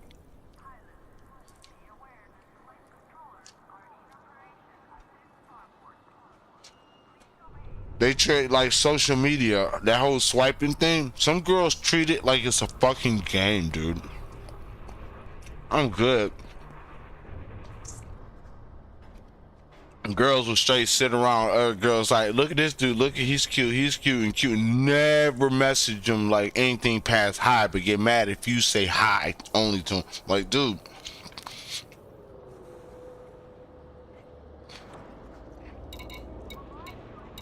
I promise you, stupid is taking over. Let me hit play on that shit. Constitutes alt-right first. For me, they're ethno-nationalists. They tend to be white supremacists. And generally, when people tar me with an alt-right epithet, the reason they're doing that is to associate me with those people. They don't like me. And the reason for that is that I've made it very clear, not only in my videos, but on Twitter, that I don't like them. I don't like their anti-Semitism. I don't like their use of identity politics. I don't agree with their aims. I think that Their notion is something like, well, if Okay. everybody's going to play identity politics, we're going to play it Got too, somebody at and we're work. going to win. And I can certainly understand that motivation, but I think it's a bad game all around. And I think the only reason that I was ever associated in any sense whatsoever with anything to do with the alt-right was because it was extremely convenient of the radical leftists, who I fundamentally detest, to paint me as a representative of that viewpoint. Right. Other than that, zero. Now, That's okay, but that's not what I also- did. You say so. At no point did I say you were. Well, you remembering brought up it. the whole peppy Right, thing. but I did bring that up. But there was a reason I did that, which is that Nietzsche himself said I'm an anti-Semite, right? And yet his ideology and his philosophy ended up being used by the Nazis. So my question to you is, how much responsibility do you feel about the It isn't way in even which what I your feel. work It's is not used? how much responsibility I feel. It's how much responsibility I take. Right. Right. And I take as much responsibility as I possibly can. Right. Which is why I'm doing what I'm doing. Right. I'm going around the world. I'm talking in different cities. I'm talking to people as much as I can. I'm putting out content that I think is useful for people online, and I'm clarifying what I think. I have 300 videos on YouTube. Virtually, for all intents and purposes, every single word I've said to students in a professional capacity since 1992. And despite the fact that I have innumerable, highly motivated enemies, they haven't been able to find one thing I've said in 30 years that, what would you say, justifies any of those accusations, or any other accusations for that matter. So it's quite the phenomena. I mean, I understand it to some degree, you know, So because... sorry, about the Pepe flag, you can help me explain this. Why did you pose with it? What were your reasons for doing it? Did people just come up and bring it to you and Yeah, I was like posing with... I've probably been photographed with, I don't know, 5,000 people in the last 2 years. And, you know, it's one after the other, often in groups of 100, 150, or 200 people. And it's like 15 seconds. Right. And they brought this flag. One of them had spoken at the event. They were doing it ironically. They unfurled the flag, and we took a picture, and that was that. Would you have posed ironically with a hammer and sickle flag?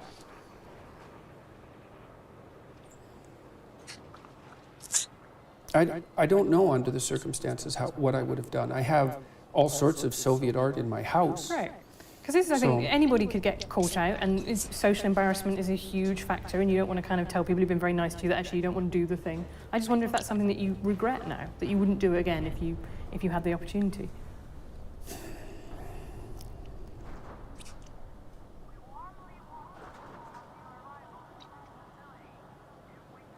Well, I don't think it did me any good.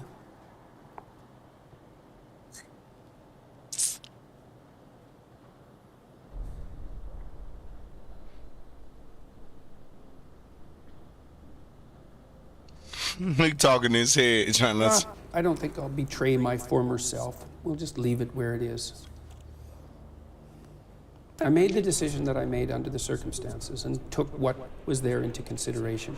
I think that the Pepe formulators did a wonderful job of trolling the standard media. I don't think that they were what everyone presumed them to be. I think they did a wonderful job of trolling you as well, in a sense, right? Recruiting you and your image and your appeal to people to their kind of cause, which is ironic. I don't really think so. But is not actually. I think that, Underneath it all, I don't find it very ironic, actually.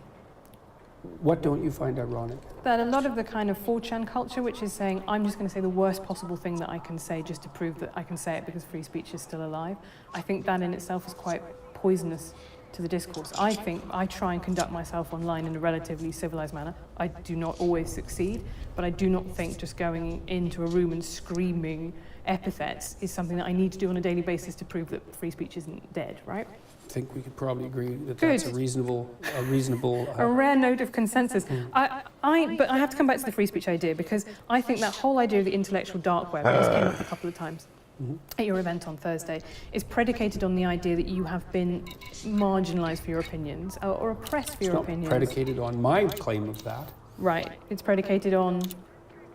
I don't know. I'm not claiming I've been marginalized. I would never use that word, first of all, that's for sure. So, but the idea of a dark... I don't feel oppressed. Good, I'm pleased to hear it.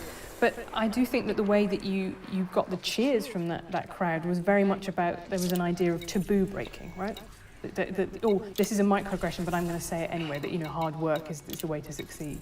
And I thought that was fascinating, because to me you don't look like somebody who has particularly suffered an outrageous amount for your opinions. People have certainly disagreed, they've been rude, they've in some cases... The only reason I haven't suffered an outrageous amount for my opinions is because I've handled the consequence of their utterance exceptionally well.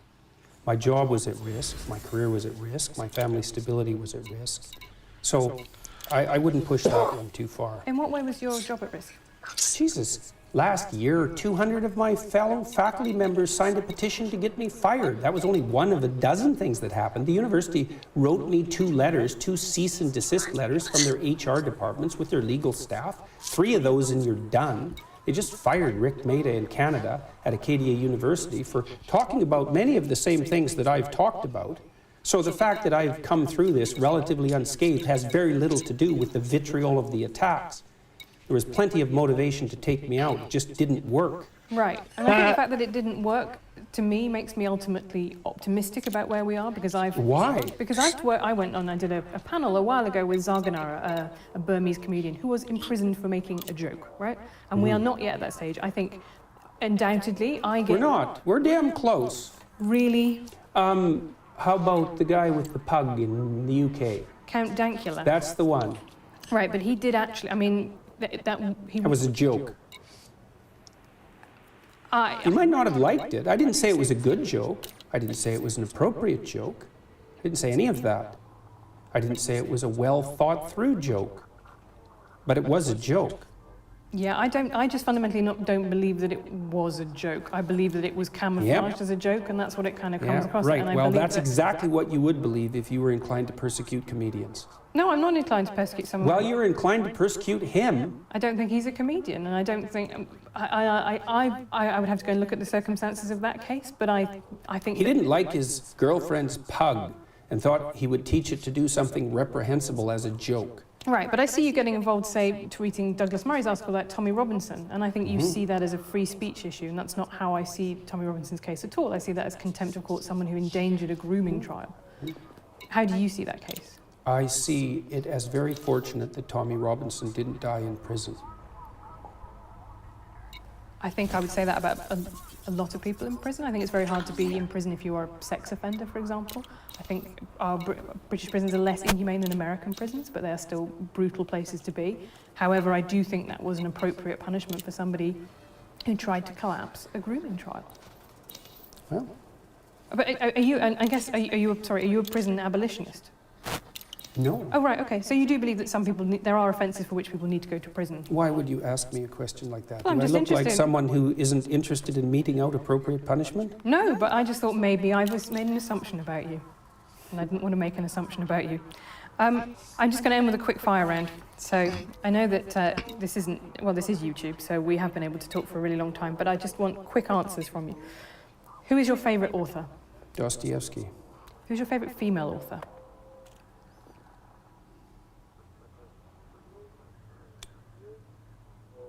Margaret Lawrence, I think. I don't know her. She's a Canadian author. Kind of an antidote to Margaret Atwood, in my estimation. Okay.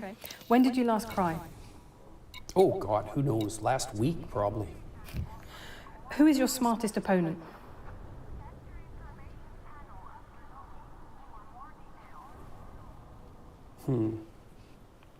Sam Harris is pretty smart. Because you've had debates about atheism with him and about rationality. And he's Yeah, a- I don't really regard him exactly as an opponent. You know, I mean, we disagree on things. I don't really tend to think of people as opponents, generally. I mean, but Harris is smart. He's good at making his case, and so that's been interesting. What big question don't you know the answer to? Maybe when I come back, it'll be more. What big question don't I know the answer to? Oh God, that's a tough one. There's so many of them.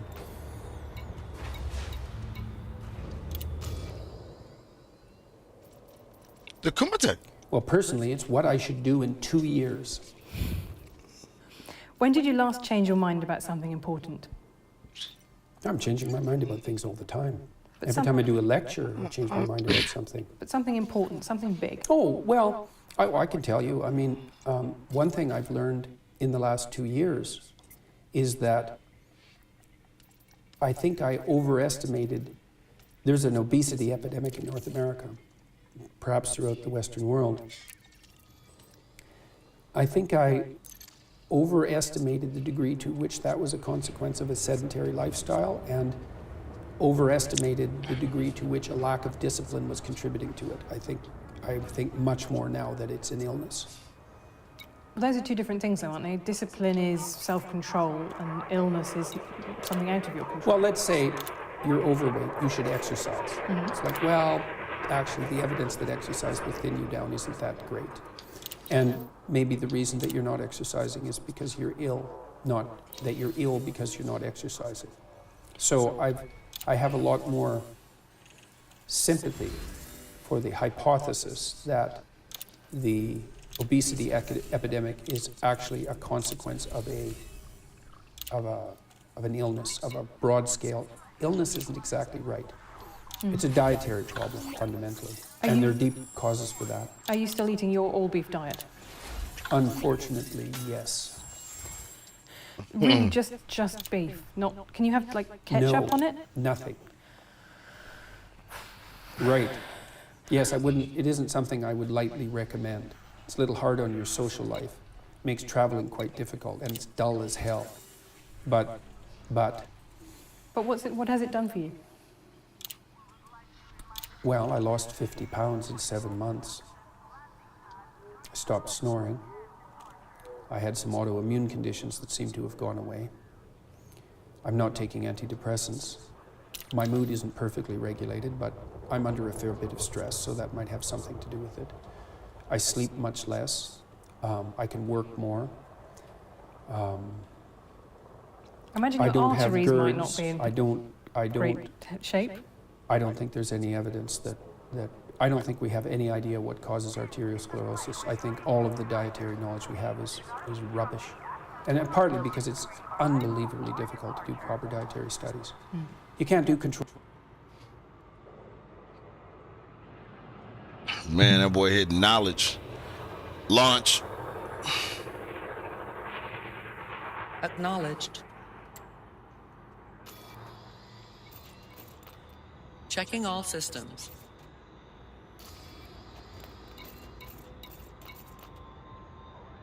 Repairs, fuel, weapons, check.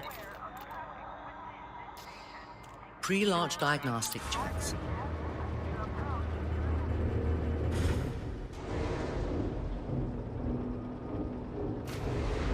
All systems prepared.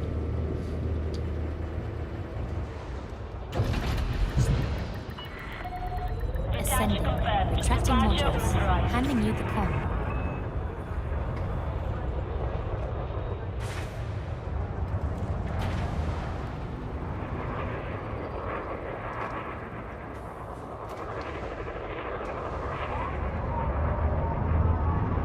Would you like me to clear the area and prepare for jump?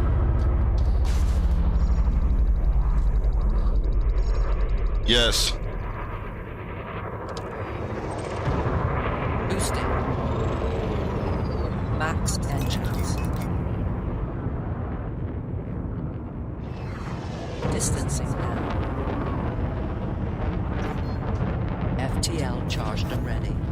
Making the jump to light speed.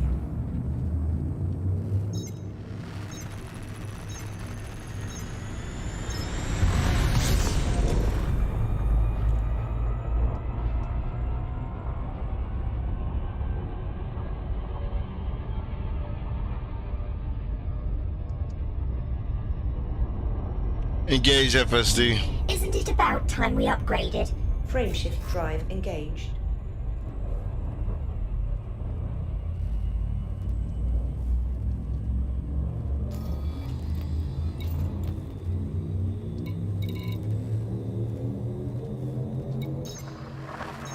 Course adjustment. Maximum velocity.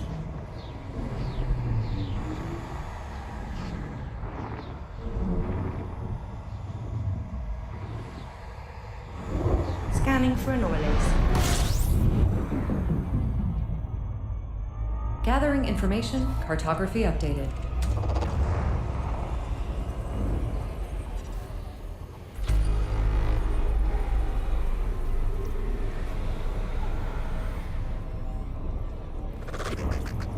Engage FSD. Interstellar travel mode engaging now.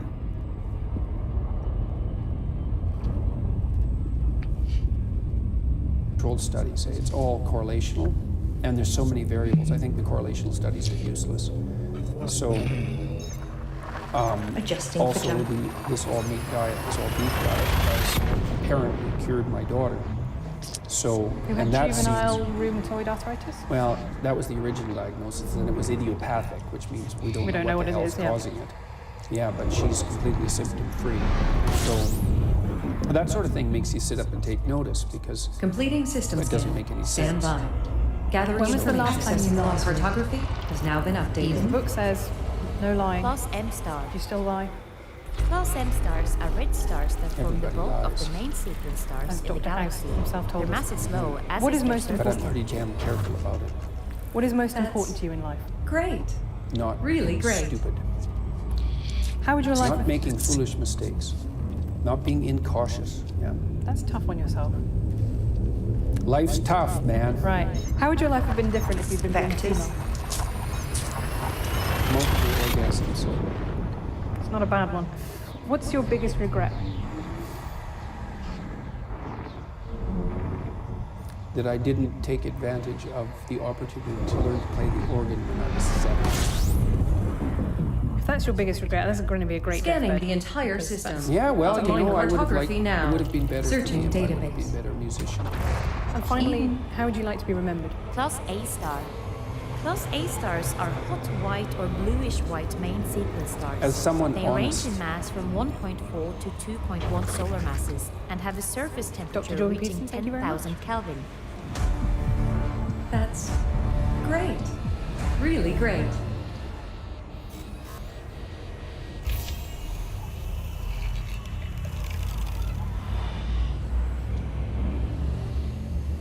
Jordan Peterson, you've said that men need to quote grow up. Tell me why. Well, because there's nothing uglier than an old infant. There's nothing good about it. People who don't grow up don't find the sort of meaning in their life that sustains them through difficult times. They are certain to encounter difficult times. Leaving system. And they're left So long bitter as and Earth- resentful and without purpose and adrift, Hyperspace velocity hostile reached. and resentful and vengeful and arrogant and deceitful and of no use to themselves and of no use to anyone else and no partner for a woman. And there's Scanning nothing for in it anomalies. that's good. So you say, I mean, that sounds pretty bad. You're saying It's there's a bad. crisis of masculinity. I mean, what do you do about it? Compiling data for cartography.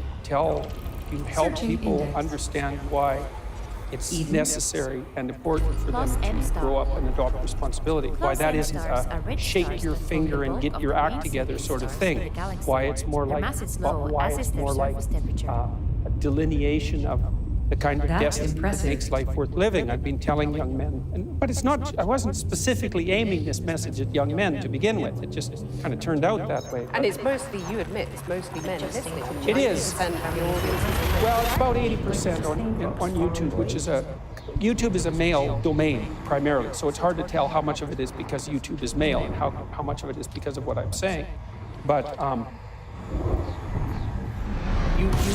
what I've been telling young men is that there's an actual reason why they need to Scanning grow the up, which is entire that system. they have something to offer. Cartography is updating now. that- Accessing now. That people have within them this capacity to set the world straight, and that's necessary to manifest in the world, and that also doing so is where you find the meaning that sustains you in life. So what's gone wrong then?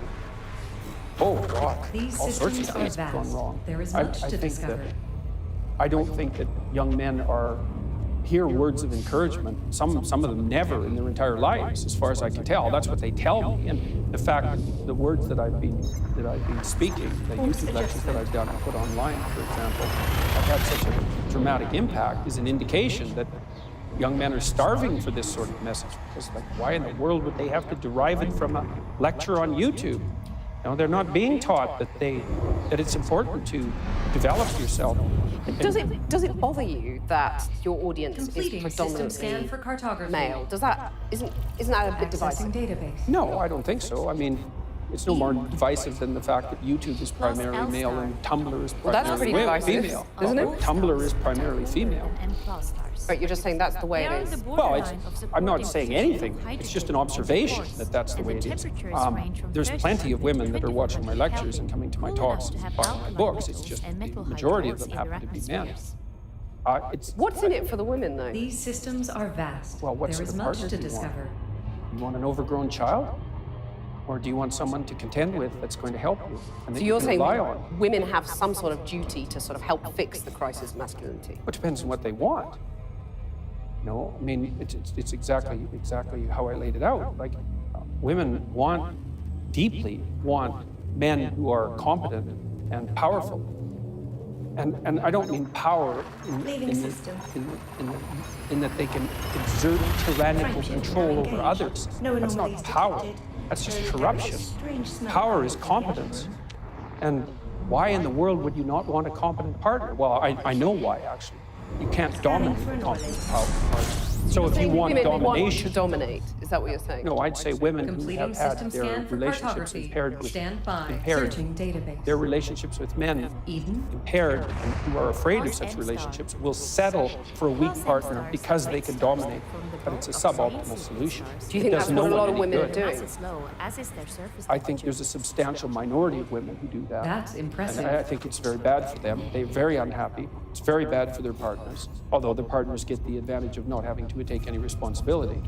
But what gives you the right to say that? I mean, maybe that's how women want their relationships, those women. I mean, you're making these vast Accessing generalizations. I'm a clinical psychologist. Right, so you're saying you've done your research and women are unhappy dominating men. I didn't say they were unhappy, and I said it was a bad long-term solution.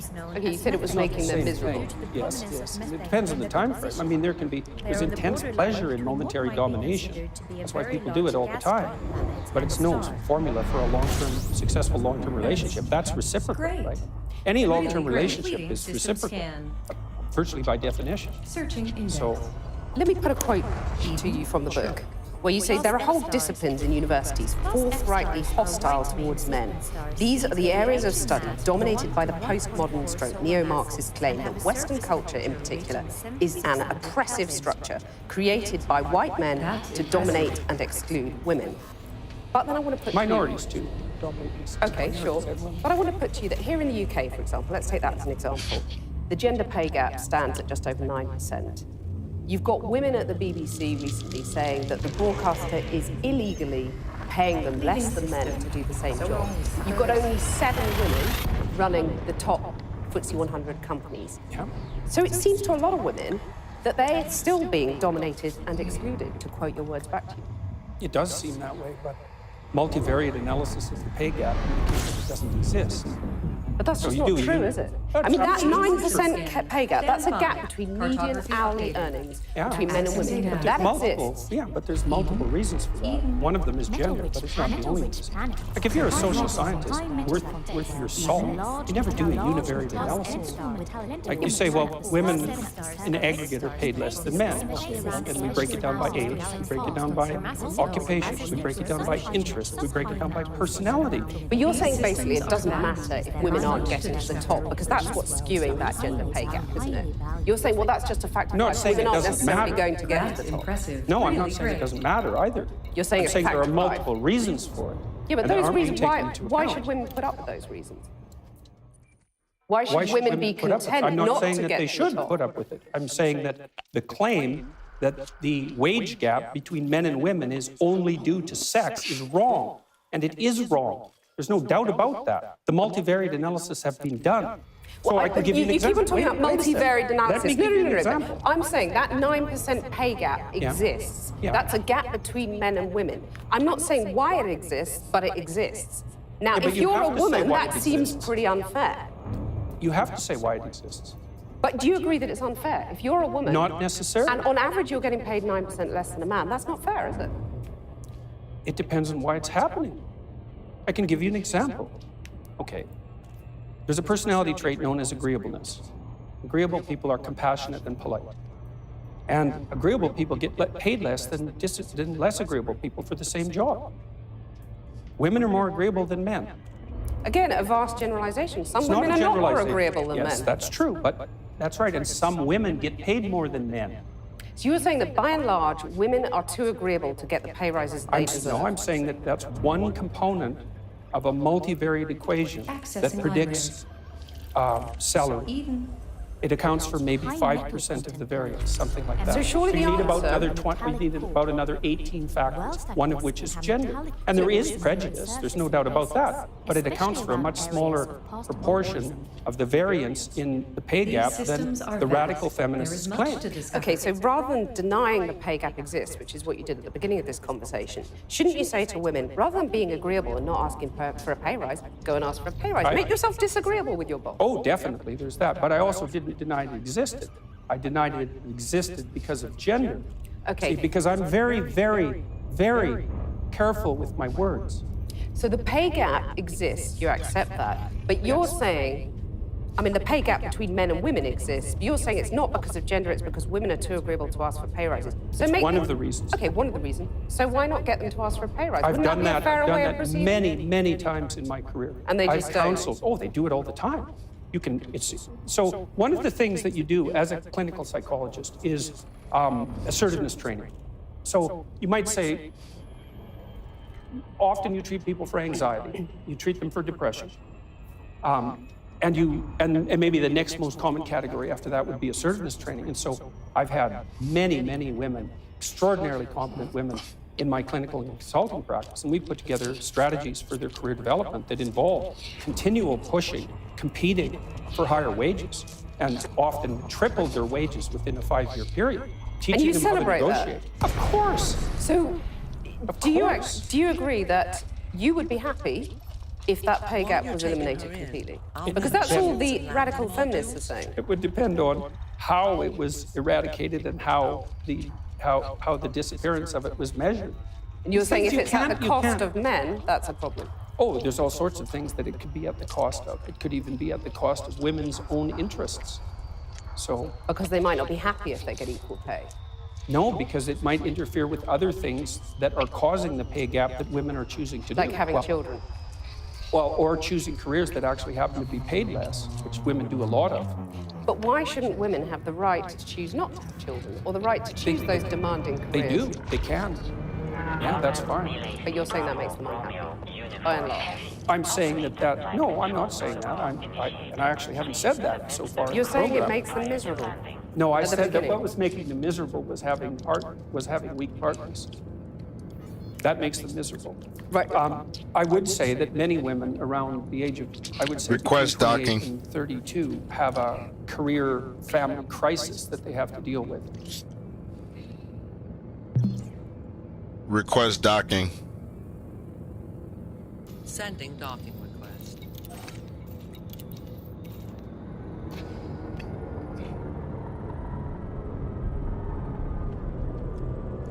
Request docking. Shit. Contacting docking control.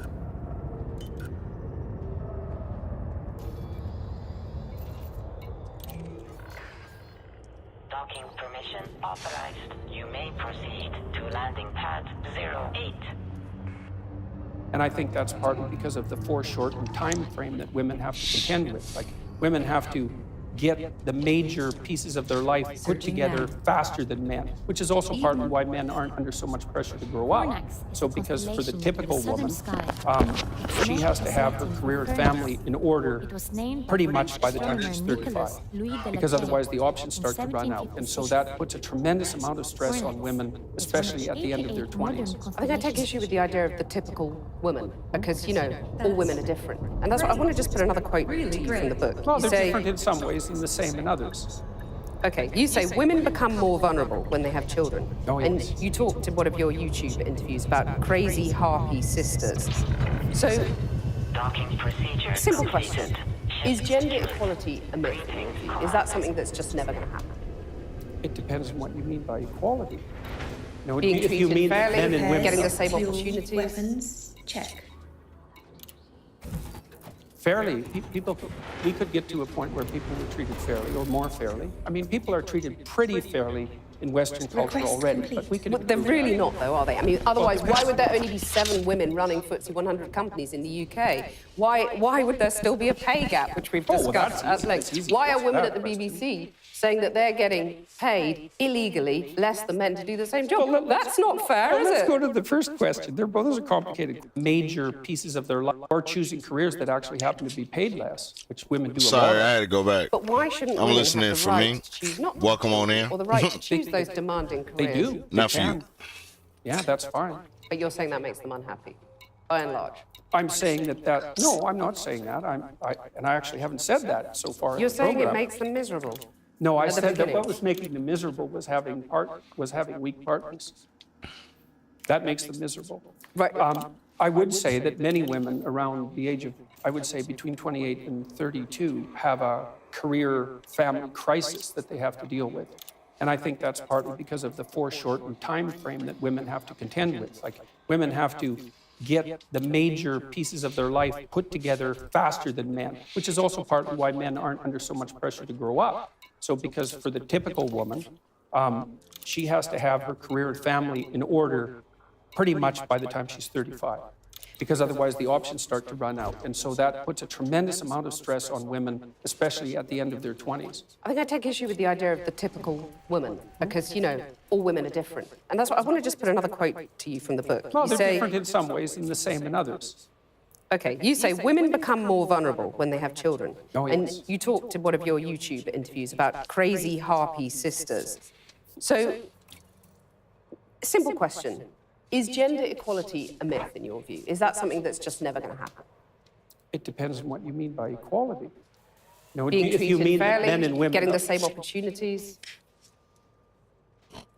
We already get that. fairly, we could get to a point where people were treated fairly or more fairly. I mean, people are treated pretty fairly in Western culture already, but we can. But they're improve really that. not, though, are they? I mean, otherwise, depends. why would there only be 7 women running FTSE 100 companies in the UK? Why would there still be a pay gap, which we've Oh, well, that's discussed at easy. length? That's easy. Why are That's women that at the question. BBC saying that they're getting paid illegally less than men to do the same job? Well, That's not fair, Well, is let's it? go to the first question. Those are complicated questions. Seven women. Repeat that one. There's 7 women running the top FTSE 100 companies in the UK. Okay. Well, the I mean, first that's not question fair. might be, why would you want to do that? Why would a man want to do it? I Well, mean, it's a lot of money, it's an there's interesting a job, certain number of men, although not that many, who are perfectly willing to sacrifice virtually all of their life to the pursuit of a high-end career. So they'll work. These are men that are very intelligent. They're usually very, very conscientious. They're very driven. They're very high energy. They're very healthy.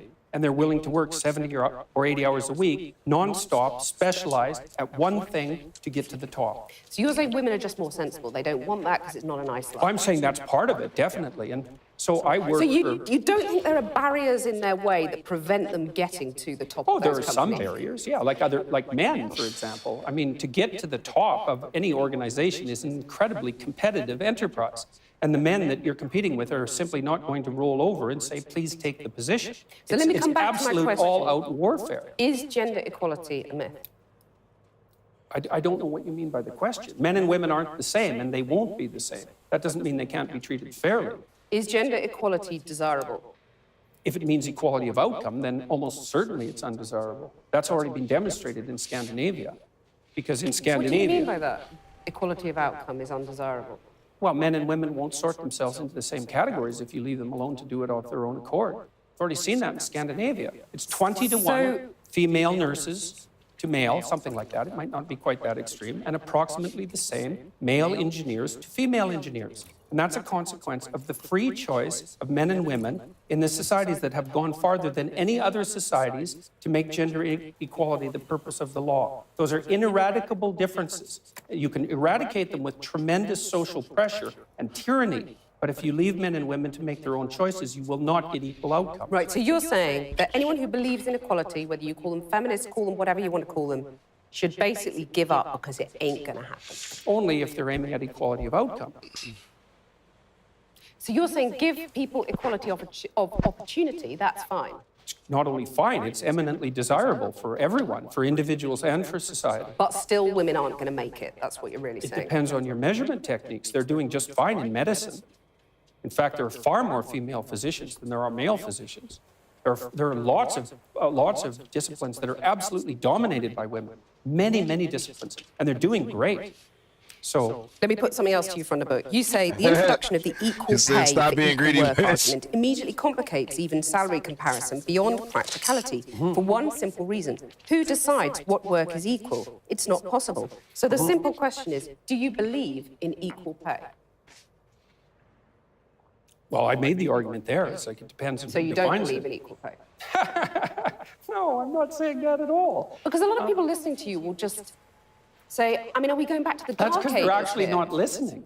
They're I'm just listening very projecting carefully, what and they I'm think. hearing you basically saying women need to just accept they're never going to make it on equal terms, equal outcomes is how you defined it. No, I didn't If I say was that. a young I said that woman equal- watching that, I would go, well, I might as well just go and play with my Cindy dolls I and give didn't up say trying that. at school because I'm not going to get the top job I want.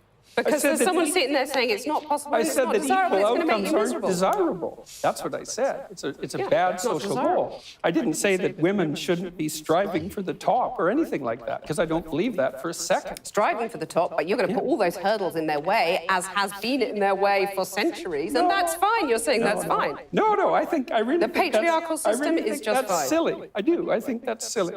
I really do. I mean, look at your situation. You're hardly unsuccessful. Yeah, and I have How do battled you quite manage it? hard to get where I've got to. Exactly.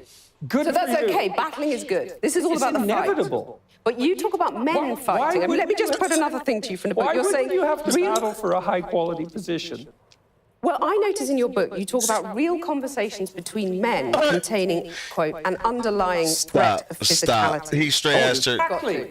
Good So for that's you. okay for the top, but you're going to put all those hurdles in their way, as has been in their way for centuries, and that's fine. You're saying that's fine. No, I really The think patriarchal I system really is think just that's fine. silly. I do. I think that's silly. I really do. I mean, look at your situation. You're hardly unsuccessful. Yeah, and I have How do you battled quite manage hard to get where I've got to. Exactly. Good So for that's you. okay. Battling is good. This is all It's about the inevitable. fight. But you talk about men Why fighting. I mean, let me wouldn't just you- put another thing to you from the book. Why You're wouldn't saying you have to real. battle for a high-quality position? Well, I notice in your book you talk about real conversations between men containing, quote, an skips underlying over threat asking. of physicality. Oh, there's no doubt about that. What about real conversations between women? Is that something She don't even are we sort of listen. too amenable and She just like he said, No, answer a it's just question. that She just his The look domain on of his physical face is conflict like is this. sort of off limits for you. Like, oh, I just asked. Successful? Yeah, and I have How do battled you quite manage hard to get where I've got This to. is crazy. So that's okay. Battling is Live good. This is all about the TV. fight. Inevitable. But you talk about men fighting. I mean, let me just put another thing to you from the book. Why You're wouldn't saying you have to real. battle for a high-quality position? Well, I notice in your book you talk about real conversations between men containing, quote, an underlying threat of physicality. Oh, there's no doubt about that. What about real conversations between women? Is that something, or are we sort of too amenable and reasonable? No, it's just that the domain of physical conflict is sort of off limits for you. Well, you just said that I Unfortunate. fought to get where I got. Yeah, but, What does that make me? well, a proxy man or I don't something? imagine that you. Yeah, to some degree, I suspect you're not very agreeable. So that's the thing. Successful women. I'm not very agreeable. Right? But I've noticed that successful- actually in this conversation. At least and we I'm can sure have it both ways. served your career well. Successful women, though, basically have to wear the trousers, in your view. They have to sort of become men to succeed, is what you're saying. Well, if they're going I've had to fight to succeed, if they're therefore going to I'm an compete honorary against man. men, certainly masculine traits are going to be helpful. I mean, one of the things I do in my counseling practice, for example, when I'm consulting with women who are trying to advance their careers, is to teach them how to negotiate and to be able to say no and to not be easily pushed around and to be formidable. And you need to, if you're going to be successful, you need to be smart, conscientious, and tough. Well, here's a radical idea. Why don't the bosses adopt the male bosses, shall we say, adopt some female traits so that women don't have to fight and get their sharp elbows out for the pay rises? It's just accepted if they're doing the same job, they get the same pay. Well, I would say partly because it's not so easy to determine what constitutes the same job. But You know, that's like- because, arguably, Yeah. there are still men dominating our industries, our society, and therefore they've dictated the terms for so long that women have to battle to be No, like the men. it's not true. It's not true. So, for Where's the example, evidence? well, I can give you an example very quickly. So I worked with women who worked in high-powered law firms in Canada for about 15 years, and they were as competent and put together as anybody you would ever meet. And we were trying to figure out how to further their careers. And there was a huge debate in Canadian society at that point that was basically ran along the same lines as your argument, is that if the law firms didn't use these masculine criteria, then perhaps women would do better. But the market sets the damn game. It's like... And the market is dominated by men. No, it's So what not. I'm It's asking not. The market is dominated by women. They make 80% of the consumer decisions. That's not the case at all. If you're talking 80%. about people who stay at home looking after children, by and large, they are still women. So they're going out doing the shopping. But that is changing. They make all the what I consumer want to ask decisions. You, okay, so the what I want market to is ask driven you, by okay. women, not men. Right. Okay, and if you're a lawyer And they in still Canada... pay more for the same sort of goods. That's been proven, that men, you buy a blue bicycle helmet, it's going to cost less than a pink one. Anyway, we'll come on to that. Partly because men are less agreeable. Right, so they won't put up with it. I want to ask you, is it not desirable to have some of those female traits you're talking about? I'd say that's a generalization, but you've used the words female traits. Is it not desirable to have some of them at the top of business? I mean, maybe there wouldn't have They been don't predict a banking success. crisis. They don't without predict having them. success in the workplace. The things that predict success in the workplace are intelligence and conscientiousness. Agreeableness negatively predicts success in the workplace. And so does high negative emotion. You're saying that women aren't intelligent enough to run these top companies? No, I didn't say that at all. You said that female traits don't predict success. But I didn't say that intelligence wasn't. I didn't say that do. intelligence and conscientiousness Well, you were saying that weren't intelligence female and traits. conscientiousness by implication are not female traits. No, I mean, I'm not that's very saying that. dangerous territory. I'm not saying that at all. Are women less There's- intelligent than men, by and No, large? no, they're not. No, the data on that's pretty clear. The average IQ for a woman and the average IQ for a man is identical. There is some debate about the flatness of the distribution, which is something that James Damore pointed out, for example, in his memo, but there's no difference at all in general cognitive ability. There's no difference to speak of in conscientiousness. Women are a bit more orderly than men, and men are a little bit more industrious than women. But the difference isn't big. But that averages into Plenty of men conscientiousness. who aren't necessarily as Well, of industrious. course. But female but you traits, asked me though, the why question. are they not... Feminine traits. Why are they not desirable at the top of... Feminine traits, why are they not desirable at the top of It's hard to say. I'm just laying out the empirical evidence. Like we know the traits that predict success. But we also know, because companies by and large have not been dominated by women over the centuries, we have nothing to compare it to. It's an experiment. True, and it could be the case that if companies modified their behavior and became more feminine, that they would be successful. But You there's seem no doubtful about evidence that. for it. I'm not neither doubtful nor non-doubtful. There's no evidence So why for not it. give it a go, as the radical Because the evidence feminists would suggests, say? well, it's fine. If someone wants to start a company and make it more feminine and compassionate, let's say, and caring in its overall orientation towards its workers and towards the marketplace, then that's a perfectly reasonable experiment to run. My point is that there is no evidence that those traits predict success in the workplace. And there's plenty Because it's this never evidence been is- tried. Well, that's not really the case. Women have been in the workplace for, at least ever since I've been around. The representation of women in the workplace has been about 50%. So we've run the experiment for a fairly reasonable period of time, but not, certainly not for centuries. Let me move on to another debate that's been very controversial for you. And this is, you got in trouble for refusing to call trans men and women by their preferred personal pronouns. No, I want to that's ask- not actually true. I got in trouble because I said I would not follow the compelled speech dictates of the federal and provincial government. I actually never got in trouble for not calling anyone anything. Right. That didn't You happen. wouldn't follow the change of law, which was designed Not to once it was outlaw law. discrimination. No. Why Well, should that's your... what they said it was designed to do. Okay, you cited freedom of speech in that. Why should your right to freedom of speech trump a trans person's right not to be offended? Because in order to be able to think, you have to risk being offensive. I mean, look at the conversation we're having right now. Like you're certainly willing to risk offending me in the pursuit of truth. Why should you have the right to do that? It's been rather uncomfortable. Well, I'm very glad I put you on the spot. I'm very glad that I have exercised my freedom of speech. You get my point. It's like you're doing what you should do, which is digging a bit to see what the hell's going on. And that is what you should do. But you're exercising your freedom of speech to certainly risk offending me. And that's fine. I think more power to you as far as I'm concerned. So you haven't sat there and... I'm just trying to work that out. I mean, Ha, gotcha. You have got me. You have got me. I'm trying to work that through in my head. Yeah. It took a while. It did, yeah. It took a while. You have voluntarily come into the studio and agreed to be questioned. A trans person in your class has come to your class and said they want to be called And that's never she. happened. And I would call them she. So you would. So you've kind of changed your tune on that. No, I said that right from the beginning. What I said at the beginning was that I was not going to cede the linguistic territory to radical leftists, regardless of whether or not it was put in law.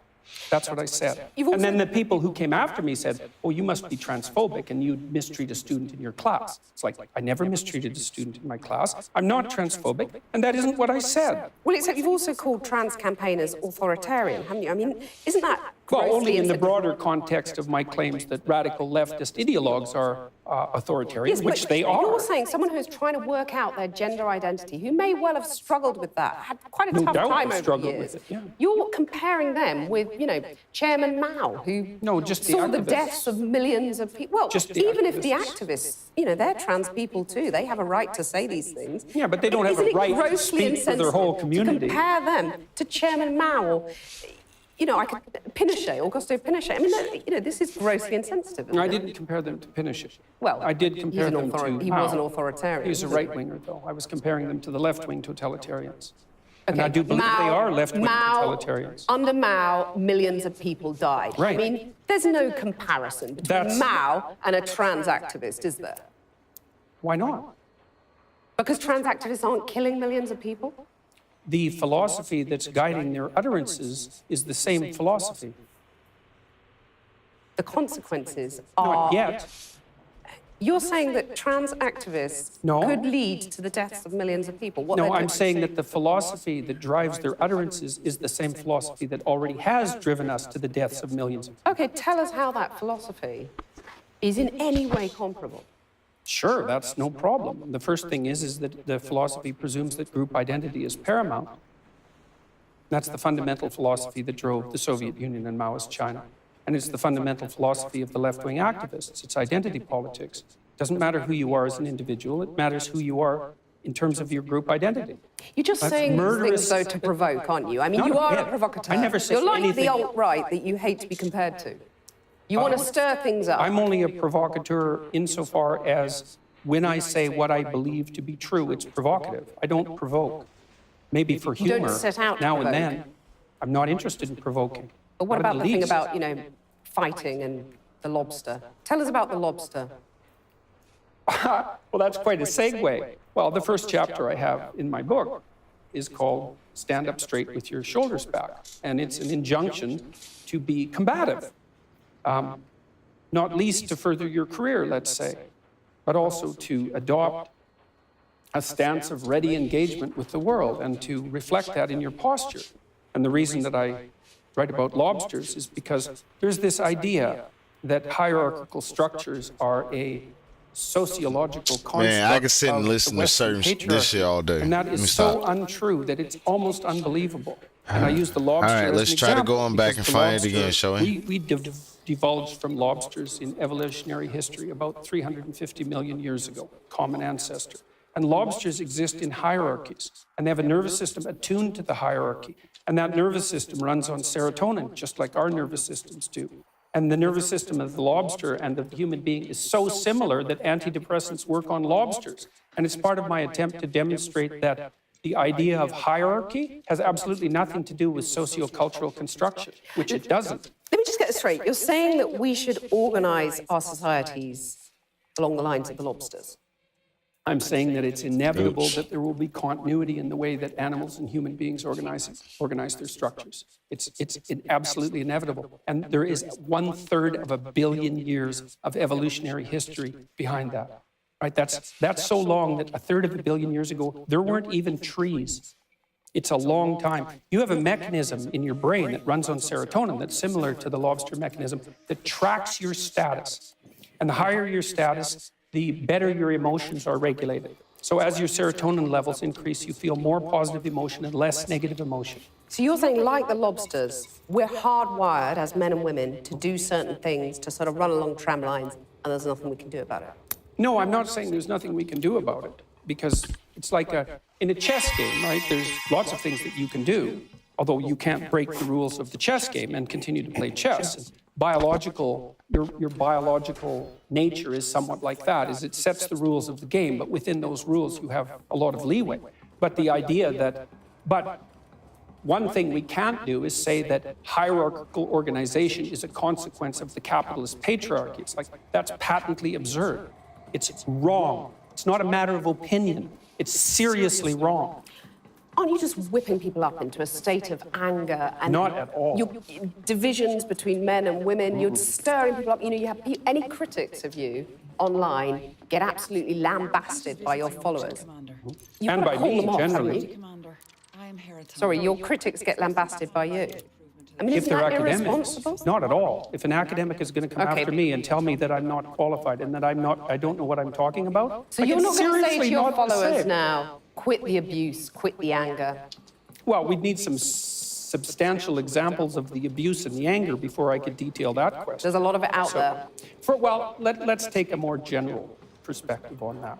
So I've had 25,000 letters since June, something like that, from people who told me that I've brought them back from the brink of destruction. And so I'm perfectly willing to put that up against the rather vague accusations that my followers are making the lives of people that I've targeted miserable. Jordan Peterson, thank you. My pleasure. Nice talking to you.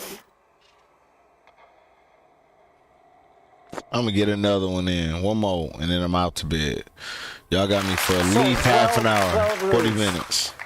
Which one do you find the hardest to follow yourself? Probably the hardest one is to tell the truth, or at least not to lie. That's a constant challenge.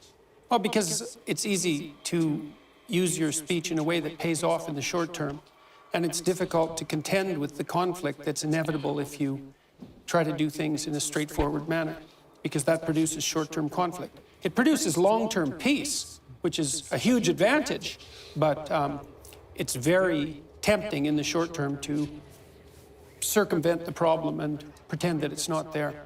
Do you sometimes avoid telling the truth just to be kind? I try to be as kind as possible, but no.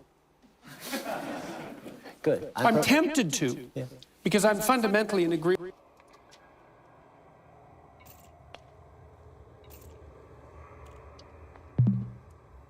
Launch.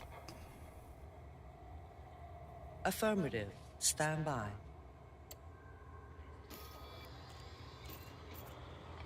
Checking all systems.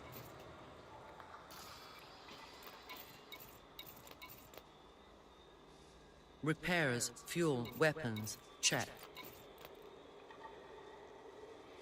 Pre-launch diagnostic checks. Ooh.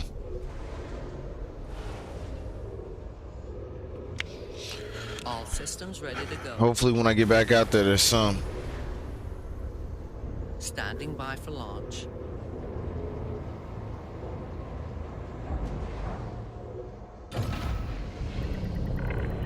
Ascending to 30 meters. Retracting modules. Handing you the comm. Boost.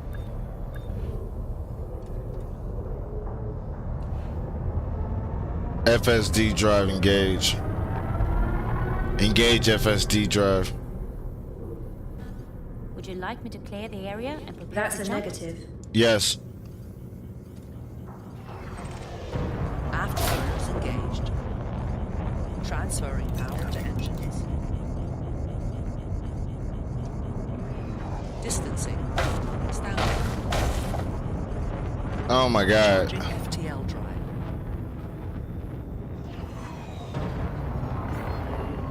Automated flight control protocol now offline. Thank you. Night vision. Okay, Captain.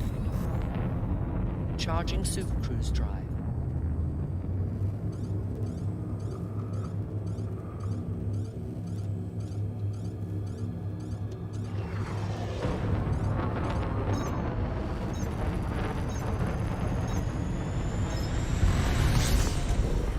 Shield cell. Activating shield cell.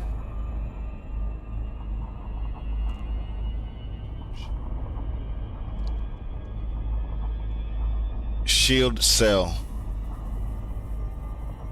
Activating shield cell.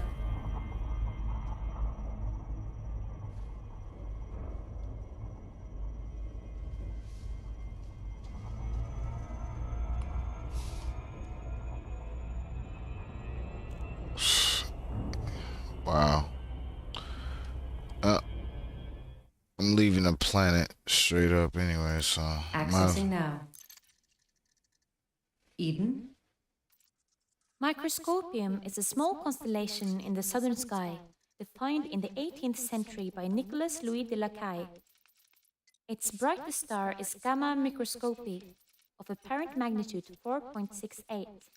Actually, a yellow giant located around 381 light-years distant. That's great. Really great.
Okay, I think I accidentally clicked the wrong fucking button, which ain't good.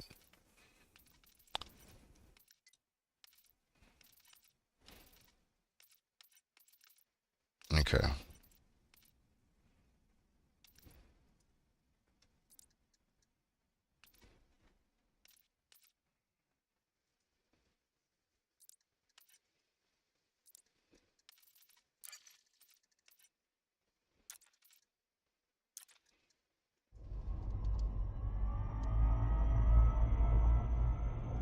Engage FSD.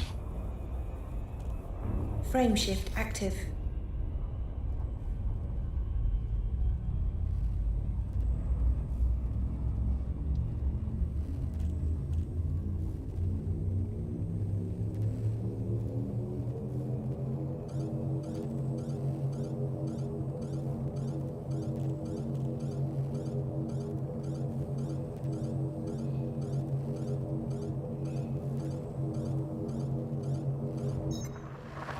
Leaving system.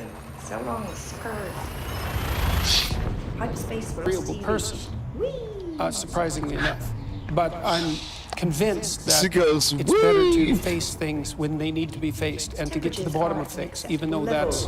And of course, you have to be constituted in that manner if you're going to be As you wish. a useful psychotherapist, because you can't let things go.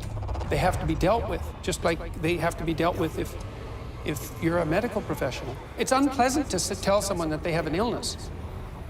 It hurts their feelings, it upsets them. But if you don't deal with it, then perhaps they die. And psychological issues can be of the same significance.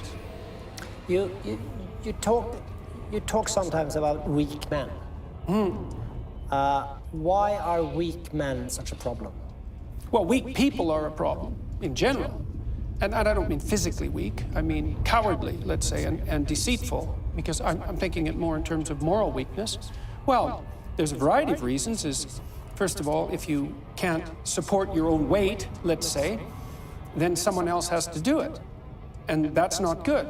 And then if you don't make your pathway, if you don't pick a forthright and useful and noble pathway through life, then you'll become bitter and too hurt by the tragedy of existence. And then you tend to seek your revenge wherever you can get it. And that's not good. So it's a mistake on all fronts. It's not good for you. It's not good for your family. It's not good for the community. It's certainly not a good medium to long-term strategy because life is very, very difficult and you have to be prepared for that. And I had a watcher the other night. He was at my lecture in Oslo and he wrote me a letter. He was a 17-year-old boy. And he said that my work had been very helpful to him. What the hell was His father that? had died suddenly about 6 months before. And he found his dad when he was dying and was very, very shocked and horrified and hurt by what had happened. And I had recommended on my YouTube lectures that one thing you could aim for Engage was to FSD. be the strongest person at your father's funeral. And so that's what he did. And he helped his mom and he wrote a 200-word eulogy and got through it. And so good for him. That's strength and necessary. It's a terrible thing that happened, but he did everything he could not to make it any worse than it had to be. But do you never see that showing weakness can be a strength too? Not weakness, vulnerability. That's a whole different thing. To admit to the fact that you're vulnerable, that's a form of courage. That's not a form of weakness. But that leads you to take whatever steps are necessary to deal with that properly. It isn't some facade that you're invulnerable. No one is invulnerable by any stretch of the imagination. And to stand up and face that is the best route that you have. Why do you think so many young men are following you? Because you have a lot of your audience. Because I want the best for them. Genuinely. I'm encouraging. But more than you do for young women? No, not at So all. why do you think so many are young men? Oh, well, I think part of it's technological fluke. I mean, I came to prominence, at least in part, on YouTube. So I put my university lectures there, and it happens to be the case that 80% of the people who watch YouTube are young men. So there's that, and it's hard to know how to factor that in exactly. But then I think that young women are encouraged a lot, which is fine as far as I'm concerned. But I think that that's less true for young men now because we believe that there's something pernicious about male competence and activity. It's part of I suppose it's part of the notion that the best way to characterize Western society is as a tyrannical patriarchy, which is an appalling doctrine as far as I'm concerned. How come is that? Well, it's not a tyrannical patriarchy. So it's not tyrannical, that's the first thing. Certainly not compared to any other governmental form that currently exists and has ever existed. And it's not essentially patriarchal unless you believe that women haven't contributed in immense part to the construction of what we have now. So, and I also don't believe that to the degree that it is patriarchal, that its structure is dependent on the expression of power, arbitrary power on the part of men. I think that happens sometimes, but only when things go wrong. What you're doing and doing now as well is challenging the idea of gender equality that is very important in Scandinavia. I think it's as you probably know. Why do you think that can be a problem? The idea of gender equality. I don't think that equality of opportunity is a problem. I think that's a great thing. Anyone with any sense champions equality of opportunity. I mean, even if you're purely selfish, say, and purely self-centered, you'd want to set up an economy where everyone who had ability could be maximally exploited by everyone else, because then we can all benefit from each other's talents. And so equality of opportunity is an absolutely useful fundamental principle. But that has nothing to do with equality of outcome. Those things aren't even in the same conceptual universe. And to strive for equality of outcome is, well, it's a fool's game and likely to be it has proved to be in the past extraordinarily dangerous, as well as impossible. So, I mean, one of the things we know, for example, is that, I don't know to what degree it's common knowledge in Scandinavia, but the biggest differences between men and women in the world in terms of temperament and interest are in Scandinavia, and they've maximized as a consequence of your egalitarian policies. What do you mean by that? It means that the more egalitarian your state, the bigger the personality differences between men and women. That's like How do you measure that? How do you know that? Oh, well, psychologists have perfected, at least to some degree, the measure of personality over the last 30 years with very advanced statistical models. And so what you do is you offer men and women well-validated tests of preference and of personality. And you do that all across the world with tens of thousands of people in multi-country samples. And then you look at the difference between men and women, and then you rank order that by wealth and egalitarian social policy. And what you find is the more egalitarian the society, the more different the men and women become. Is this something you can recognize, These or is systems it? are vast. There is much to discover. I would say, for me, it's quite a simple question, actually. Do we want that our sons and daughters should have the same opportunities and the same dreams or hopes for the good thing, or no? And for me, it's simple to answer that. It's yes, of course. So for me, equality and gender equality is very, very important. For me, also when we talk about gender equality, it's important for me to learn my daughter that her mom can lead and show the way, and her dad can hug and kiss her and show feelings. And I think that's something very important for the hoods where kids grow up, to show feelings, to have these gender equality discussions, to show her a way of opportunities and to strive forward. And it's important both for lonely men, lonely young men, but also for women that feel this roof of glass. They need to fight and to struggle the roof of glass to be successful in their lives. Do you agree on this?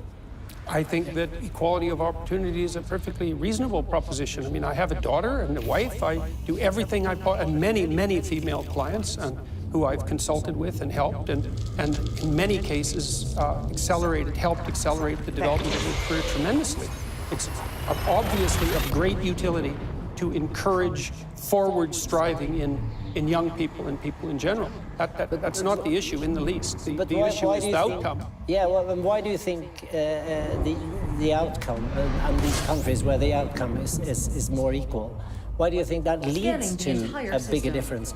Oh, because there's only two reasons that men and women differ. One is cultural, and the other is biological. And if you minimize the cultural differences, you maximize the biological differences. So, I know everyone's shocked when they hear this. This isn't shocking news. People have known this in the scientific community for at least 25 years. And it's been replicated in the last month 3 times in 3 separate samples, including in Science, which is the world's greatest scientific magazine by a large margin. And it isn't a small effect, it's a huge effect. But, excuse me, what does it mean? Does it mean that Scandinavian men and women are having more difficulties meeting each other, talking to each other than other places? No, not necessarily, but it does mean that there are reasons for differences in participation rates in different occupations that aren't a consequence of socialization. So, for example, this is especially true at the extremes. So, for example, on average, men are more interested in things and women are more interested in people. And that's actually the biggest difference we know of psychologically between men and women. And even though men and women are quite similar, all things considered, the extremes make a difference. So you imagine that in order to become an engineer, look, obviously not everyone becomes an engineer. You have to have a particular temperamental proclivity to become an engineer. You have to be extraordinarily interested in things rather than people. Well, most of those people are men. And if you want to become a nurse, well, then you have to be much more interested in people than you are in things. And most of those people are women. And so you get differences in occupational choice that are also, by the way, quite great in Scandinavia, especially in the case of engineering and nursing, that are mostly due to biological differences, and you cannot minimize that by social engineering.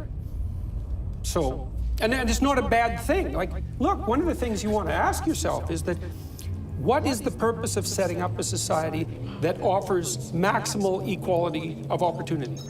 And one of the answers is that you maximize people's free choice.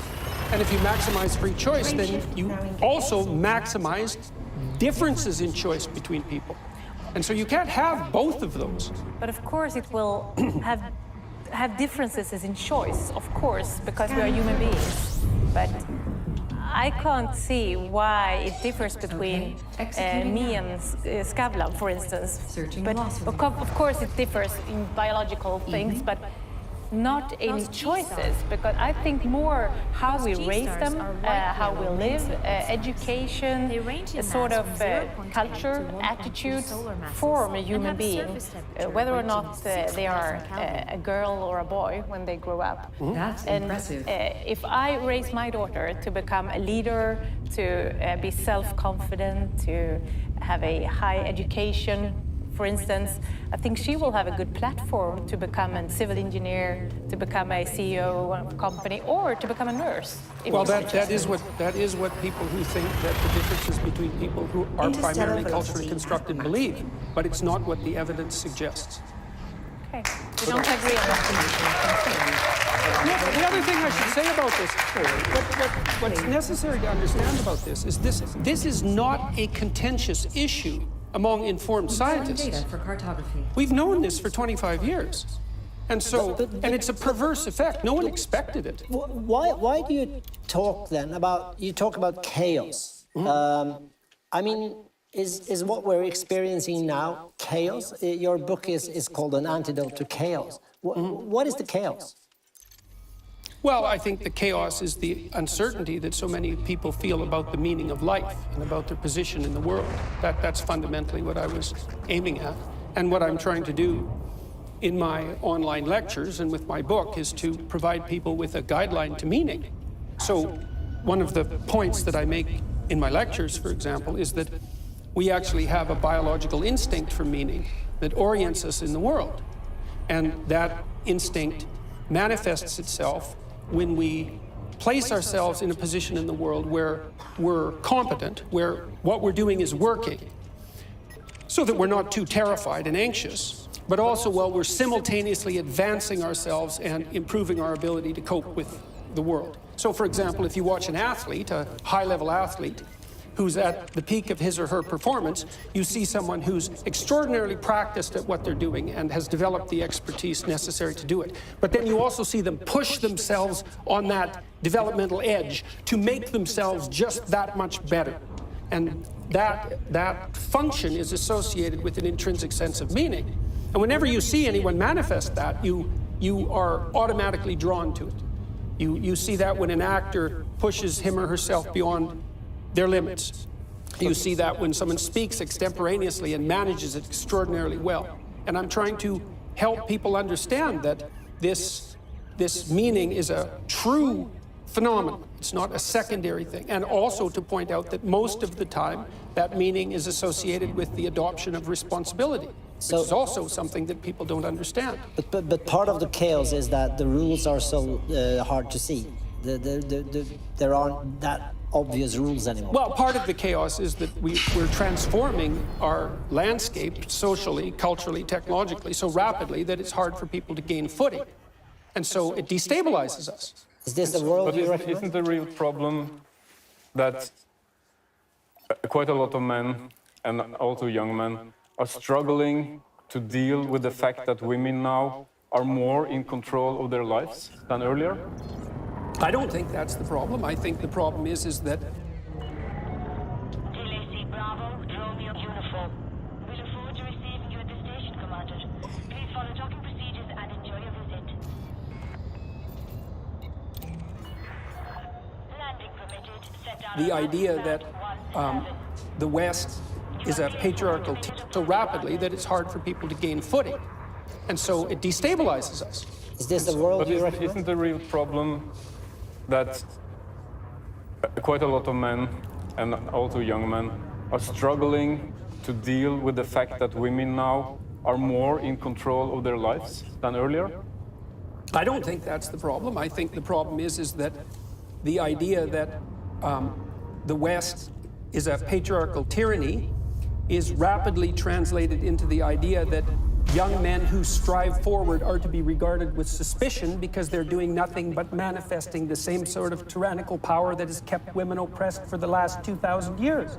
And I think that entire narrative is appalling, right to the core. So, and I don't see that it's helpful to anyone, because making young men weak or failing to encourage them to be strong, that's a better way of putting it, certainly does the young men no good, and it doesn't do the young women any good at all if they want to find a partner. So you're saying that all along women and men have had the same opportunities always. Repairs. No, I'm fuel, basically saying that all check. along, hardly anyone had any opportunities. I mean, if you look at the history of the world, things really started to shift in about 1895, but before Request 1895, the typical person in the West lived on less than $1 a day in today's money, which is about 2/3 the UN cutoff for abject poverty by today's standards. And so what happened through most of the history of the world is that men and women struggled mightily together, sometimes at each other's throats, but mostly cooperatively, to keep the wolf from the door and the tyrant at bay. Life was very, very, very, very difficult.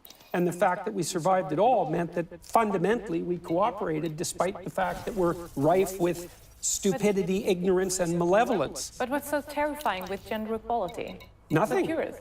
Except when people gerrymander the data. It's like, what do you mean by equality? Do you want women to have their free choice or not? If you do, they're not going to pick occupations that are the same as the occupations men pick. But we have structures today that women need to struggle. They need to take a step to have the possibility to become like a prime minister. As we talked before, we don't have had any prime minister in Sweden that have been a woman, for instance. We have a lower rate of female entrepreneurs. Men had a higher income than women in Sweden, even if they work with the same tasks. And we need to work with. That's one that I would We need to work dispute. with gender equality, I think, even in the lower class in schools, to learn kids how to play with dolls or how to. Boys how. We need to. I think we need to learn boys to be more sensitive, but also young girls to become more self-confident. And I think that's very important to. Well, the problem with safety. that is the data indicate that the consequence of the policies that you're promoting have maximized the differences between men and women. So that isn't what it's doing. Now, that isn't to say that the movement towards egalitarianism is necessarily a bad thing, but a tremendous amount of that's being driven not by social policy, but by technology. I mean, you know, the narrative that we're fed now is that up until 1960, when the enlightened feminists developed their egalitarian doctrines, men had kept women down, and they finally rose. And the truth of the matter is that from about 1895 onward, there was a series of technological revolutions that were extraordinarily powerful in their impact, that allowed women to step forward free of many of the burdens that had kept them back in the past. Birth control being one of them, but only one. Sanitary facilities of all sorts, plumbing had a huge role to play, tampons had a huge role to play, as did sanitary napkins. All of these technologies developed that enabled women to move forward with less biological impediments. So what would you say is the best period in history to be both a man and a woman? Oh, clearly now. There's absolutely no doubt about that. Anyone who would like to go back. You worry for the chaos. You worry about the chaos. Well, you know, it's nice if we could make things better than they are. And I would say that just as all around the world, we're raising living standards at a rate that is absolutely unparalleled in human history, we're also in danger of destabilizing our culture in the West. And I don't think that's a good idea. Part of that problem you talk about there is what we call the identity politics. Yes, I think that any political position that puts someone's group identity ahead of their individuality is a regression to a tribalism that will definitely become violent. Because that's what happens to tribes. What's an example?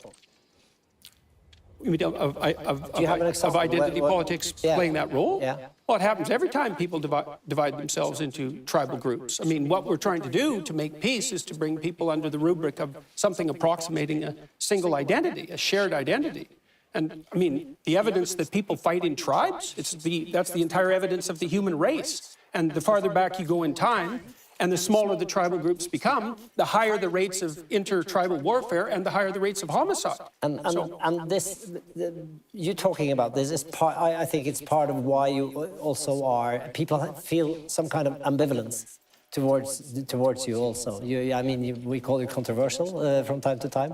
And I don't know, do you like that, being controversial? Do you enjoy provoking groups like? No, and I don't provoke people. I just say what I think. I just say what I believe to be true. Well, that's no, I don't. Have you ever been online? I say what I believe to be true, and people find that provoking. That's not the same as me provoking people. If I was provoking people, I would be setting out to upset them, and I'm not setting out to upset them. I'm just setting out to say what I believe to be true.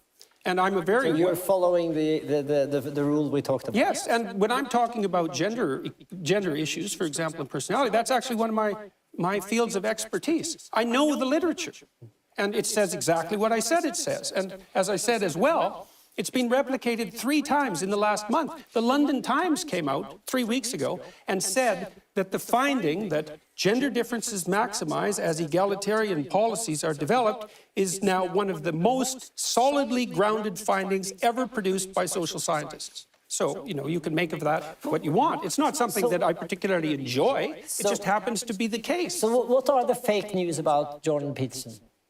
Oh, well, the fake news is one is that I'm provocative.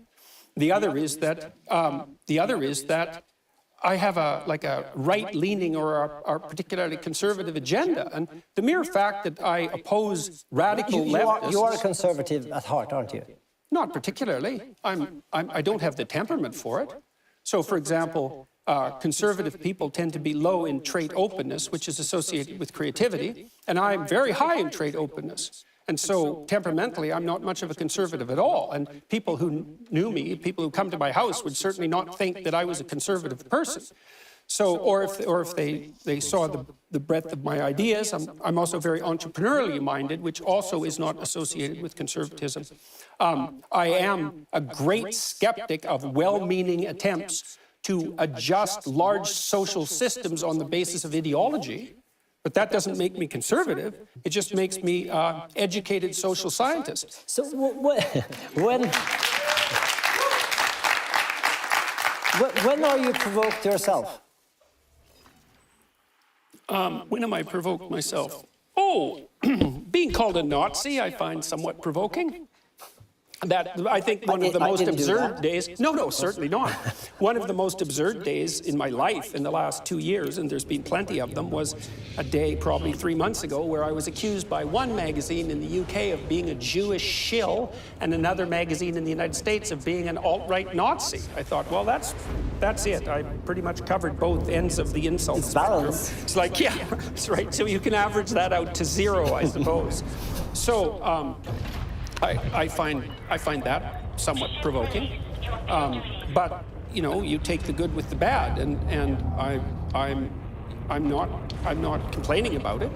But it is provoking. Is it true that you have an opinion about Would you like me to clear the area people and prepare for jump? having to stay married if they have children? I mean, we are two divorced men here. It's better if they do. It's better for the children. I think most people would agree that that's the best. But as far as I understand, you think that the laws should say that we have to stay together. Oh, it isn't obvious to me that the liberalization of the divorce laws in the 60s was for everyone's best interest. Now, exactly what that means, I'm not sure. I mean, it's okay for people to go to hell in a handbasket in their own particular... You said go to hell in a handbasket. Engage FSD. That's a negative.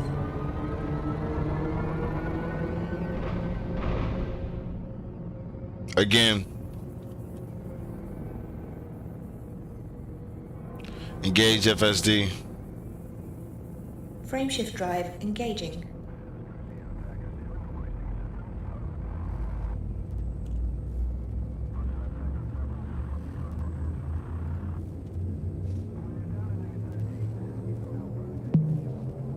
means of choosing. But we do know that stable, intact, two-parent families are better for children.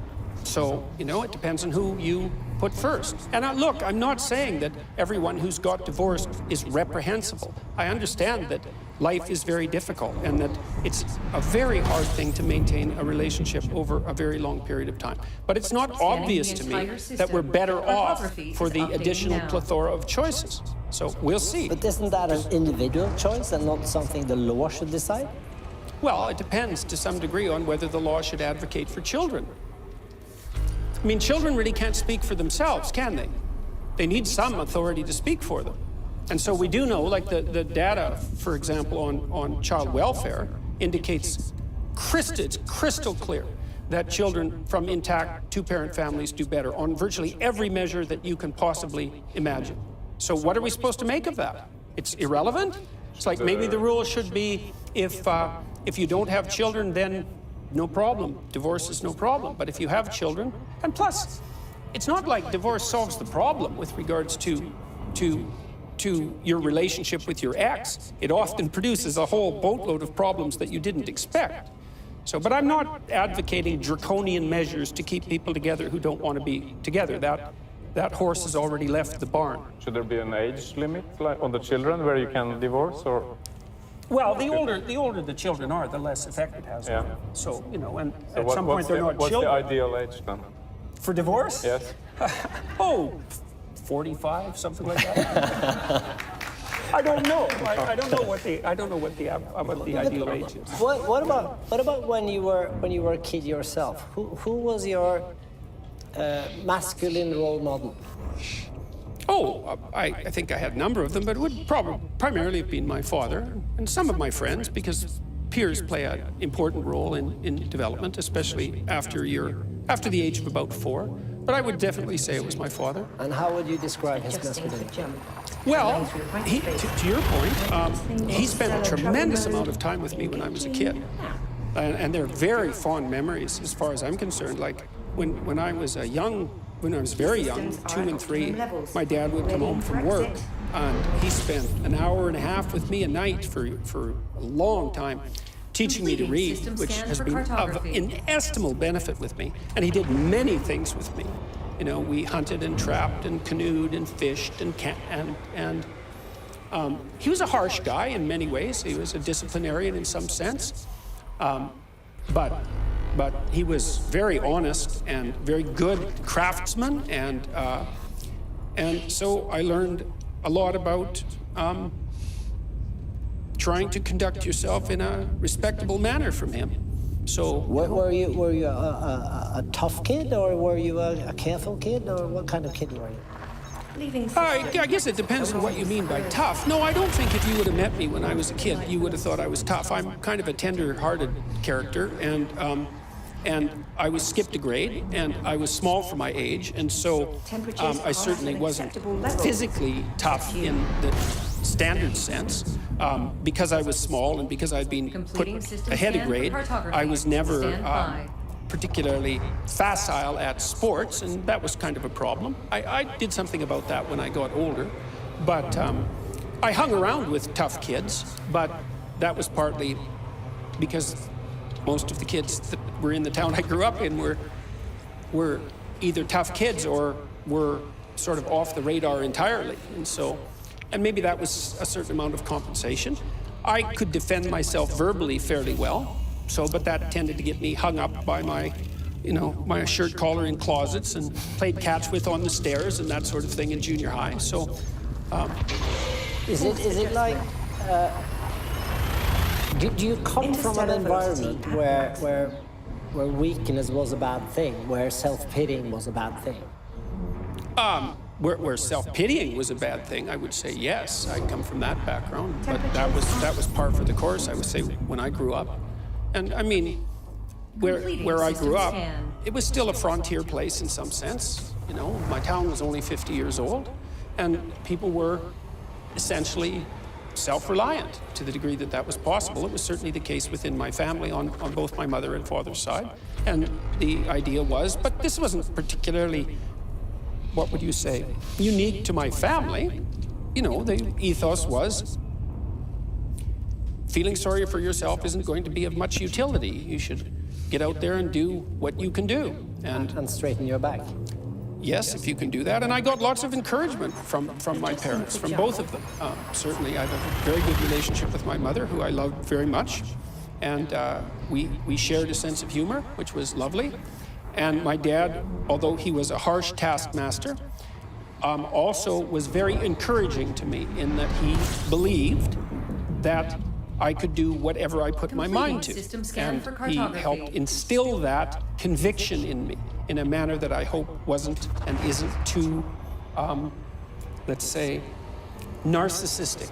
It wasn't a matter of privilege, it was a matter of drive and dedication and effort.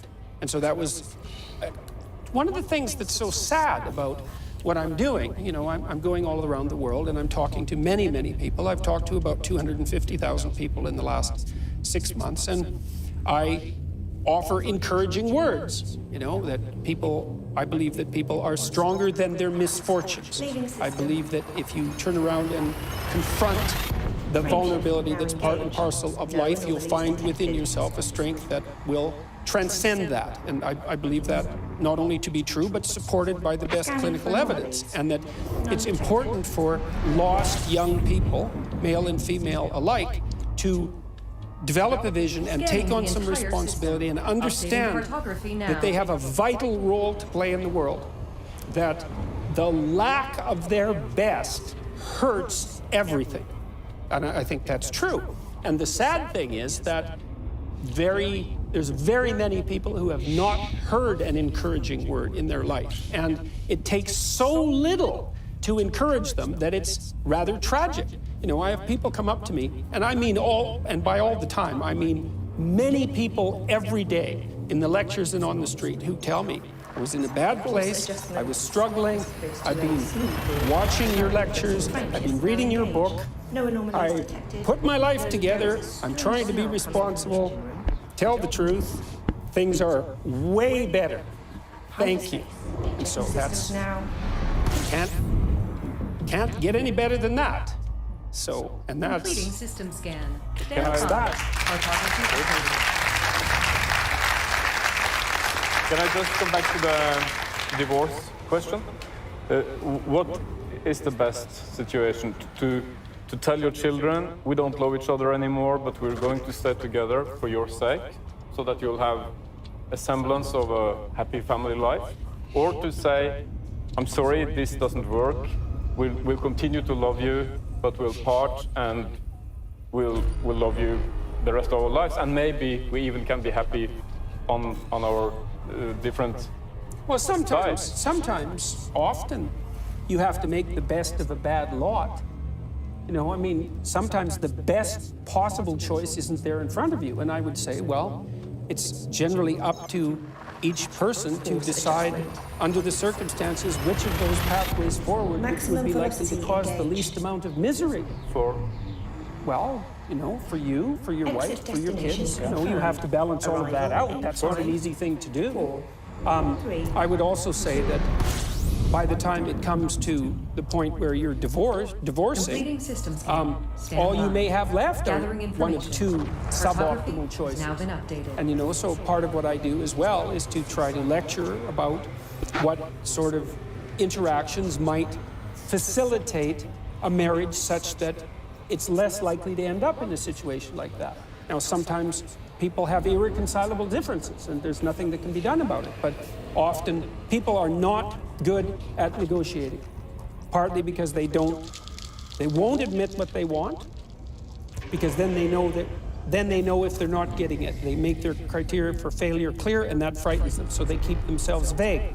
Because they don't know what they want, they can't communicate it to their partners. And they don't know how to do that anyways, because they're not very good at negotiating.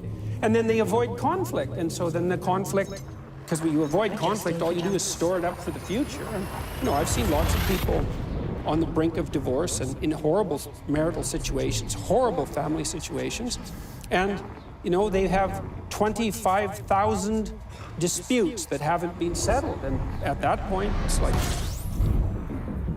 maybe divorce is the best option, but that doesn't mean that it was the best option from the beginning. So hopefully people can learn to negotiate and to tell each other the truth, and that will increase the probability that they can maintain their relationships in a stable manner. And I'm not suggesting, by the way, that you didn't do that, because I don't know anything about your situation. No. So, but I'm a little bit surprised that you don't take into account our level of irrationality. We're super irrational people. When you discuss, it's like we can all just agree on these things and look at the science and we'll fix everything. That's not how it works. oh no, I don't think people are irrational at all, and I think that it's very difficult for us to negotiate, and it's amazing that we ever live in peace at all. Yeah, it's tremendously difficult. So tell me, one last question. When are you irrational yourself? When I'm hungry. What happens then? Little things bother me far more than they would bother any reasonable person.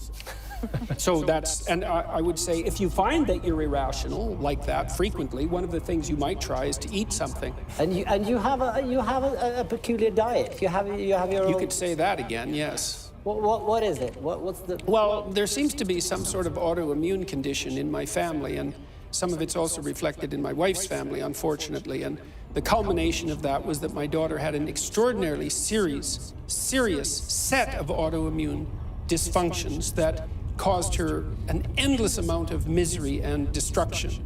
And she found out about 3 years ago, as a consequence of very, very careful experimentation, that if she ate nothing but meat, then all her symptoms disappeared. So, and her primary symptoms were degenerative bone disease that had been diagnosed as idiopathic arthritis, which means arthritis with no known cause. And she had her ankle and her hip replaced when she was in her teens because of that, and had 38 other afflicted joints. So it was hell. And she cottoned on to the fact that diet had something to do with it, for a variety of reasons I can't go into, and radically restricted her eating, and all her symptoms disappeared. So that is why you do it as well? Yes, well, I had many, but not all of the same symptoms. And I watched what happened to her, and I thought, well, that's impossible, because it was. And she encouraged me to try it, and I thought, well, I can try anything for a month, you know. And so I started for a month, and I had changes almost immediately. And so I continued with a very restricted diet for about 2 years, and extraordinarily restricted for the last 8 months. I look after the So, and that seems to be working for me quite well, even though it's, you know, it has its downsides. Yes. Jordan Peterson, it's been so interesting talking to you. Yes. Thank you so much. Thank you very much for the invitation. Hope you enjoyed the clip. For more interesting conversations, please hit subscribe. All right, well.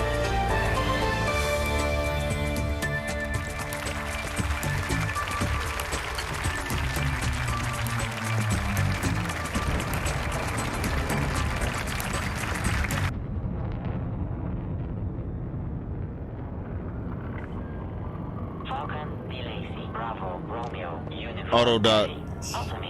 Request docking. Requesting docking clearance. Docking permission authorized. You may proceed to landing pad 08.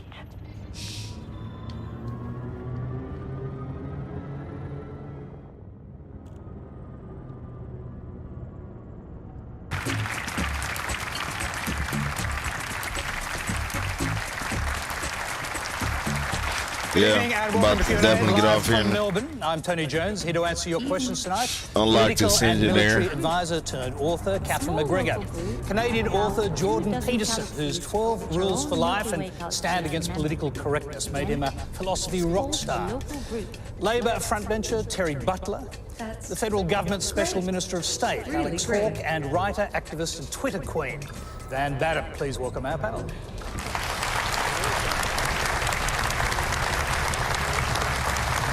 Thank you. Now, Q&A is live in Eastern Australia on ABC TV, iView and News Radio. Got a lot of interest in Jordan Peterson and more questions than we can possibly answer. So we've asked our panellists to keep their answers brief, under a minute if possible. I will be interrupting if they go too long. Let's go straight to our very first question from Dean Troff. My question is for Professor Peterson. Professor Peterson, your rise to global stardom appears to be based largely on, I guess, the millions of people in the West who've been disenfranchised, whose worlds have been rocked and worldviews have been cracked by global movements that they are powerless to influence. Movements like socialism, globalism, and feminism. People, particularly young men, appear to regard you and look to you as a saviour. What is it that what do you think they believe they need saving from? Jordan Peterson, welcome to Australia. Well, it's funny to regard me as a savior, because what I tell people consistently is that they have to look to themselves.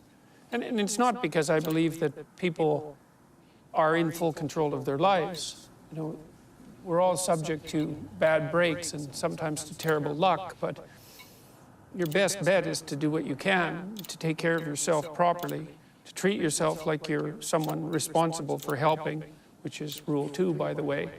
Partly because I do believe in this ancient, fundamentally Western idea that people are of intrinsic value. I mean, look, we're all given the sovereign right to organize our own states. Thank you for the follow. I appreciate it. Our state, our very state, assumes that you have the wisdom to keep the ship of state sailing straight. How you doing out there? And it's because there's something about you that, at least in principle, has the possibility of being remarkable if it can be manifested. And I'm reminding people that not only do we believe that, but that it seems to be true. And it isn't obvious to me that there is anyone, or there has been anyone for the last 4 or 5 decades, let's say, who's done a credible job of drawing a relationship between the meaning in life that you need to sustain you and responsibility. And not just for you, because it's not an individualistic idea. It's responsibility for you and your family and your community. That'll do the trick. And your broader society. Let me just, before we move on to the other panellists, can I just draw you to the final part of the question, because there's this fascination that many young men have for your message. And I guess he's suggesting our questioner there that's something to do with them needing saving from socialism, globalism and feminism. Is there any truth to that in your mind? Well, there is truth to the idea that they might need a certain amount of existential rescuing from the idea that the West is fundamentally best characterized as an oppressive patriarchy, which is an absolutely absurd proposition, and that as a consequence, whatever actions they might take that are forthright and ambitious in terms of participating in that system are by the very nature of the system destructive. It's very difficult for me to understand how anybody can be properly motivated if that's the fundamental view of society and male participation in it. And I don't buy any of that. I think the idea that the West is fundamentally an oppressive patriarchy is an appalling idea, and the notion that the proper way to view history is as a battleground between ethnic identities or identities in general, or between men and women, it borders on the pathological. And so maybe it exceeds just merely bordering on the pathological. Let's go around the panel on that, because there's plenty of time and other questions to explore that. Van Batten. Oh, I just find it really interesting. Like, I'm a 44-year-old, middle-aged woman who lives in country Victoria, and because I'm a feminist, I'm suddenly terrifying. I mean, that's kind of flattering. But the bigger issue is looking at disenfranchisement. People aren't disenfranchised. If you're being sold that it's feminism, a movement for equality that's never thrown a bomb, that's never picked up a gun, that's disenfranchising you, or globalism or socialism. We have not lived in socialist economies in the West in a very long time. It's been 4 decades of neoliberalism. And it's neoliberalism which has smashed communities. It's neoliberalism which has made consumption and material acquisition dominant values in society. It's neoliberalism that has destroyed the workplace and made jobs insecure and made our experience of economy so unstable. If people are feeling disenfranchised, if men feel disenfranchised, please let me reassure you that women feel disenfranchised as well, because we are all living in this destabilised economy and we are all suffering from that kind of consumer ideology. Alex Hawke. you think men... Start with this. Well, do you think young men feel disenfranchised? And is it by those various isms that the questioner pointed I do. I'm not sure that's helping what Van Batten said there about that destabilising message. I mean, it's true to say in some ways feminism and things like that haven't thrown a bomb or committed violence, but the worst violence, can be the violence of the mind. And I think men today in our society are told, virtually from their young age to now, when they grow up, that they're doing the wrong thing, that they have done the wrong thing historically, that there's no place for them. And I think that's what Jordan speaks to a lot of young men. And look, I'm a father of 3 young boys under 5, and reading a lot of Jordan Peterson's works through the book, I can understand why it resonates with a lot of people, because men today have lost their identity, and I think feminism has become a movement to overtake masculinity, and I'm a feminist. I don't want that. Well, sure I don't hate men. I'm not trying to destroy men. But let's look at the empirical evidence. Let's look at the empirical in our schools. It's boys who are falling behind now, actually, in primary schools. It's boys who are falling behind at universities. It's young men who are suffering and have the worst mental impacts. It's the highest rates of youth suicide. It's a serious issue, and I think the question is right. I mean, yes, there's a lot of disenfranchisement in the world, but there are movements persecuting men in today's world. That is not true. That is not true. OK, you've made that point. Harry Butler. Well, I mean, Alex, I think that it's almost as though we're talking about a structural issue and you're talking about a personal issue, and people who take personally the idea that we need to change structures, I think are misreading what the complaint is that people said. And so, for me, the problem that I have with kind of structural rigidity of gender roles for men and women is they hurt men and they hurt women. They hurt both. They hurt the men who want to stay home longer with their kids. They hurt men in real physical ways, because we do have a problem in this country where women are more likely to be the victims of violence at home. Men are more likely to be the victims of violence in public. But in both, the common factor is it's men committing the violence by and large, not exclusively, but by and large. And so these rigid kind of ideas of masculinity hurt everyone. And so when we talk about feminism, when we talk about changing the structures, it's to create an equality for the benefit of everyone and to get rid of some of the things that hold everyone back. You want a brief response to that, by the way? Well, the first thing I would say is that I'm not anti-feminist per se. I mean, I think the idea that the world would benefit from the movement of talent from both sexes into the workplace as rapidly as possible is something that anyone with any sense should share, given the 87%. The rarity of talent and the necessity for I'm gonna have to leave that.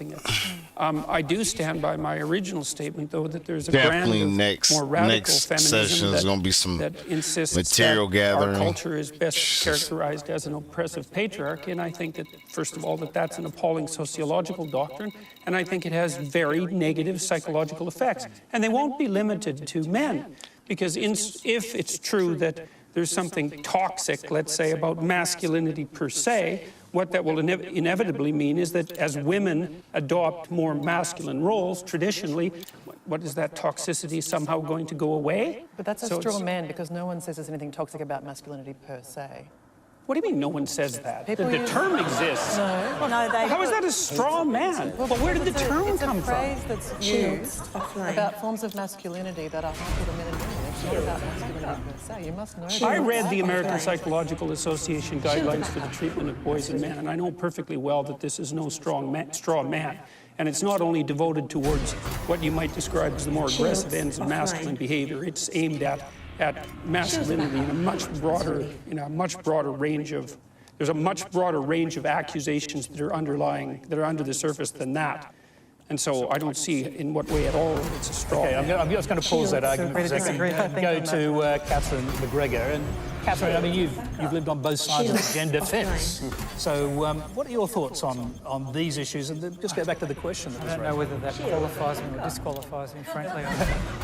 Sorry, guys, I ratted on the team, but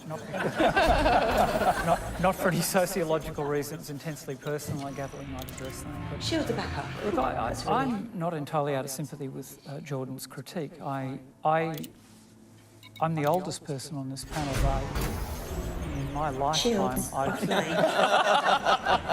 I've seen rolling institutional crises through the West. The great American settlement based on Bretton Woods and NATO and the United Nations and so on is framed global in the area that I Shields offline.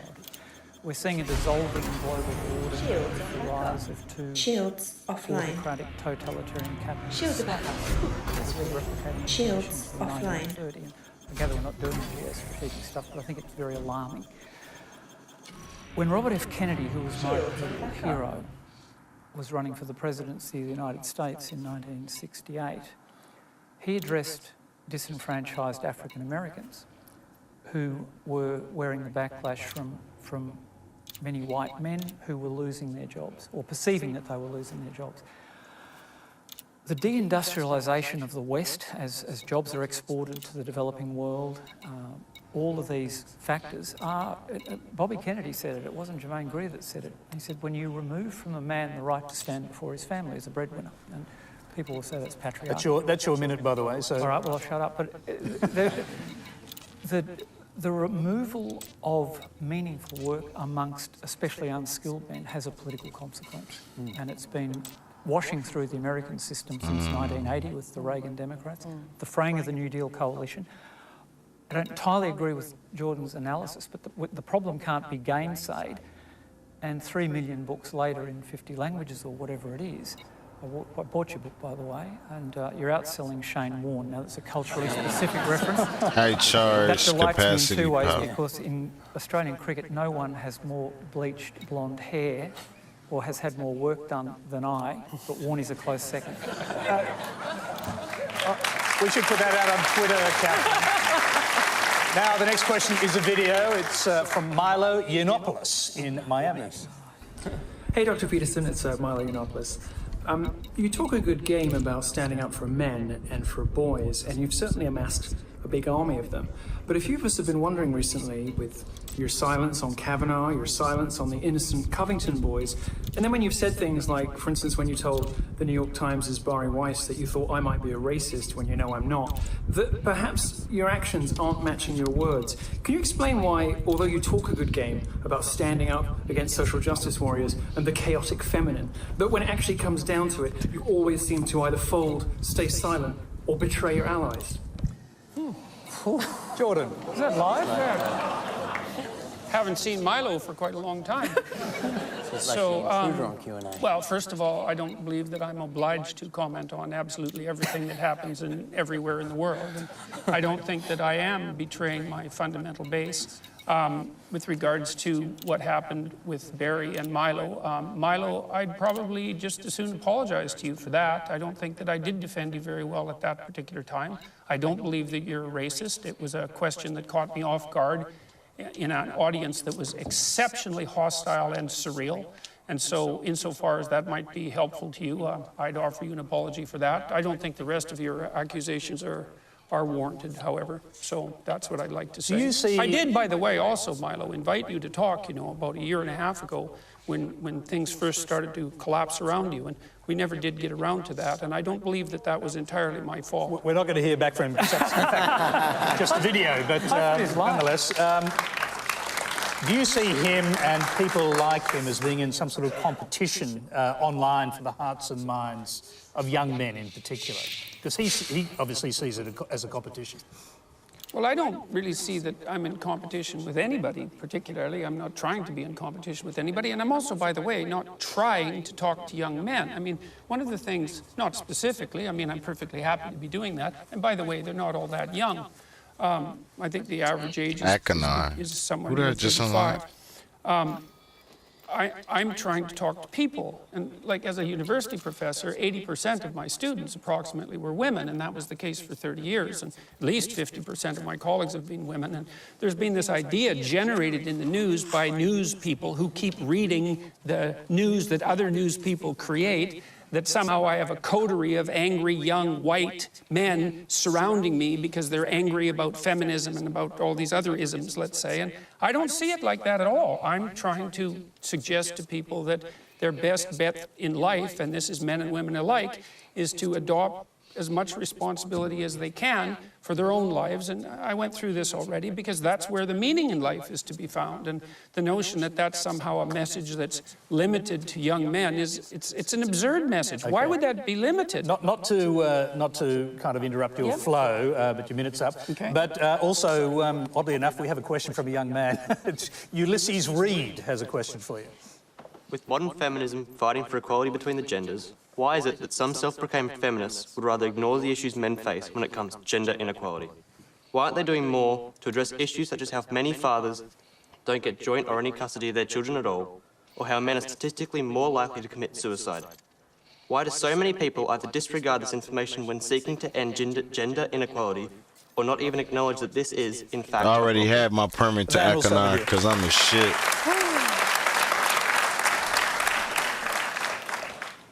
The fundamental truth we need to grasp here is that men are not oppressed because they're men. Men will be oppressed in their lives for all kinds of different reasons. They might be oppressed because they're working class. They might be oppressed because of their ethnicity or their religion or their age or their sexuality or their ability status. But at no point in human history have all men been judged, oppressed, disenfranchised, kicked out of institutions on behalf of their maleness. That just has not happened. And I think where a lot of feminists get really frustrated is that we are constantly subject to these crazy, literally straw man arguments about you believe in this and you hate all men and it's you feminists who are undermining everything. And yet, where is our control of institutions? What has happened in the West is that we developed democracy. And democracy actually meant the enfranchisement of all of us. It means the conversations about what society looks like, what manners are, what behaviour is, what courtesy looks like has changed because it's not one group making that decision anymore. And I understand that that's a difficult transition for people who've grown up with narratives where those decisions and those institutions belong to a very narrow demographic of people, which, by the way, never included all men. That it's difficult to get your heads around a new way of behaving and engaging. But it's necessary because we are actually a community. We are one society. We all have an equal right to participate. And taking bait from internet misogynists on the oppression of men is not a conversation that I get into. I've been on the internet too long to fall for it. Men are not oppressed as a general group. My sympathy to any man who does feel oppression in any other part of his life. Alex Hawke.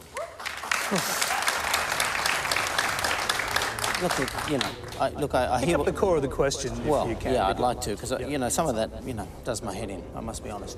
There. You can follow. There, Alex. I'm just a silly male. I don't get it. But I've got to say, I agree with the questioner. I think tonight we've got a couple of women telling us that this doesn't exist in the West at the moment, but very much it does. I worry about it for my 3 young boys. I think there is a real identity crisis for the young male. Are you saying we're telling you something doesn't exist? Yeah. Feminism. You're sort of saying feminism is not as Jordan has put it, it hasn't gone too far out of its bounds and is sometimes oppressing men. Oh, I'm sorry if we've rejected our bounds, Alex. Well, it's not about equality anymore. It goes beyond an argument of equality.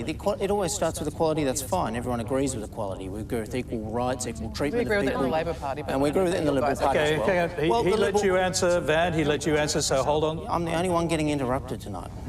Well, I just put a stop to that. You can interrupt anybody. Other than you. I interrupted to let you continue. No, well, my point is this. If we wanted to make a political point about it, Terry, the Liberal Party is a party of the individual. Individualism. Engage FSD. Frameshift now engaging.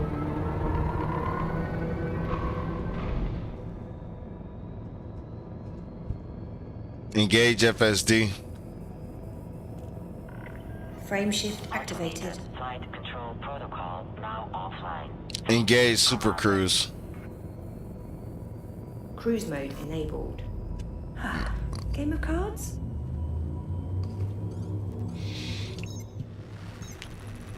No. No.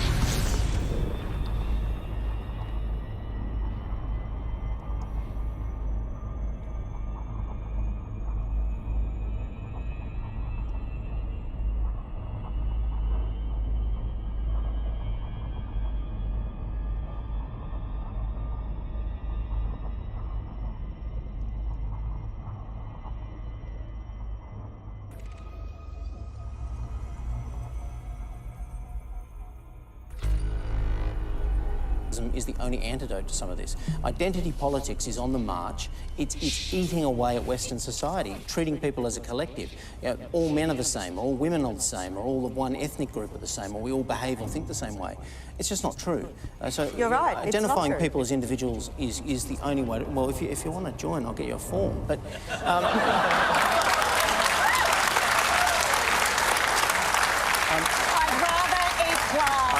I know, you don't have to say it. But the identity politics is a real thing, and at the moment we've certainly gone from a 50-50 equality argument into well, okay, that's my minute. Yeah. All right. I'll abide by the rules. He can have some of mine since I interrupted him. Terry, it's your turn, and then I want to hear from Jordan on this, obviously. Well, it's back to you. Well, I guess, Alex, the problem that I have with what you say about everyone agrees with equality, with addressing inequalities, is that agreeing with the need to address inequality is one thing, but actually doing something about it is another. And I did have a bit of a cheeky go with you about the Liberal Party, but that's because your representation is down around the 17% mark in the Parliament, and ours is up near the 50% mark. And that's because we didn't just acknowledge that inequality is a problem, we did something about it. We changed the way that our rules work, we got more women into Parliament. Interesting fact about doing that, by the way, we changed our rules and then no one ever had to use them, because suddenly when you change the structures, suddenly women feel like they can run, they're ready to put their names forward, and that's what happened in our party. It's almost impossible to find someone who ever had the benefit of our quotas in a strict way, because we didn't need to. We changed the culture by changing our rules. And I am a very strong proponent of more liberal women in Parliament as well, because I think, I mean, obviously not at the expense of Parliament. Sure. But I think that once we do have all of the parties becoming more equal, then it'll be a more respectful place, because people have more of an opportunity to understand where each other are coming from. I'd like to go back in a minute to our questioner, Ulysses, if he's there, but Jordan, go ahead. Well, I think we don't address a lot of this systematically. We talk a lot about equality, but there's various forms of equality. There's equality of opportunity, which we discussed briefly, which I think is a very admirable goal. And then there's equality of outcome, which I think is I think it's a totalitarian impossibility, and I think it's often conflated with equality of opportunity. Equality of outcome, of course, is the doctrine that every occupation should be occupied by people in precise proportion to their proportionality in the population. So quotas in politics, for example, or quotas in business, as to how many women should be on boards, how many women should be politicians, that's what you're talking about. Yes, quotas on the basis of group identity. Let's say, so for example, in Canada, our Prime Minister, in light and soul, decided that he would make 50% of the cabinet women, despite the fact that only 25% of the people who were elected in his party were female, which meant, certainly from a statistical perspective, that he did not hire the most qualified people for the cabinet. And he did that to virtue signal to his base. And it turned out to be a very big mistake. That's your minute, by the way. So we'll come back to these points. I just want to hear quickly from our questioner now. Ulysses, did you get an answer to your question, first of all, you think? I think that my question was more painted as, why do you believe that certain people, not feminism as a broad spectrum, but certain feminists in general, not in general, but specifically choose to ignore these statistics and disregard them when they are brought up in arguments against them regarding gender inequality? Like who, Ulysses? Scanning the entire for example, system. and this is just off the top of my head, in the January Gillette ad, when all these people were going either against or for Gillette for their so-called toxic masculinity attack, when people started pointing out real facts like how men are more likely, in Australia alone, at a minimum of a 3-to-1 ratio to commit suicide in our states, they would disregard this information and just start attacking them as being misogynist and anti-feminist. So women on the internet? Yes, women on the internet. Yeah, older women, mature women, or young women who are testing out ideas? Actually, I think to be fair, we shouldn't just be cross-examining our questioner. Catherine.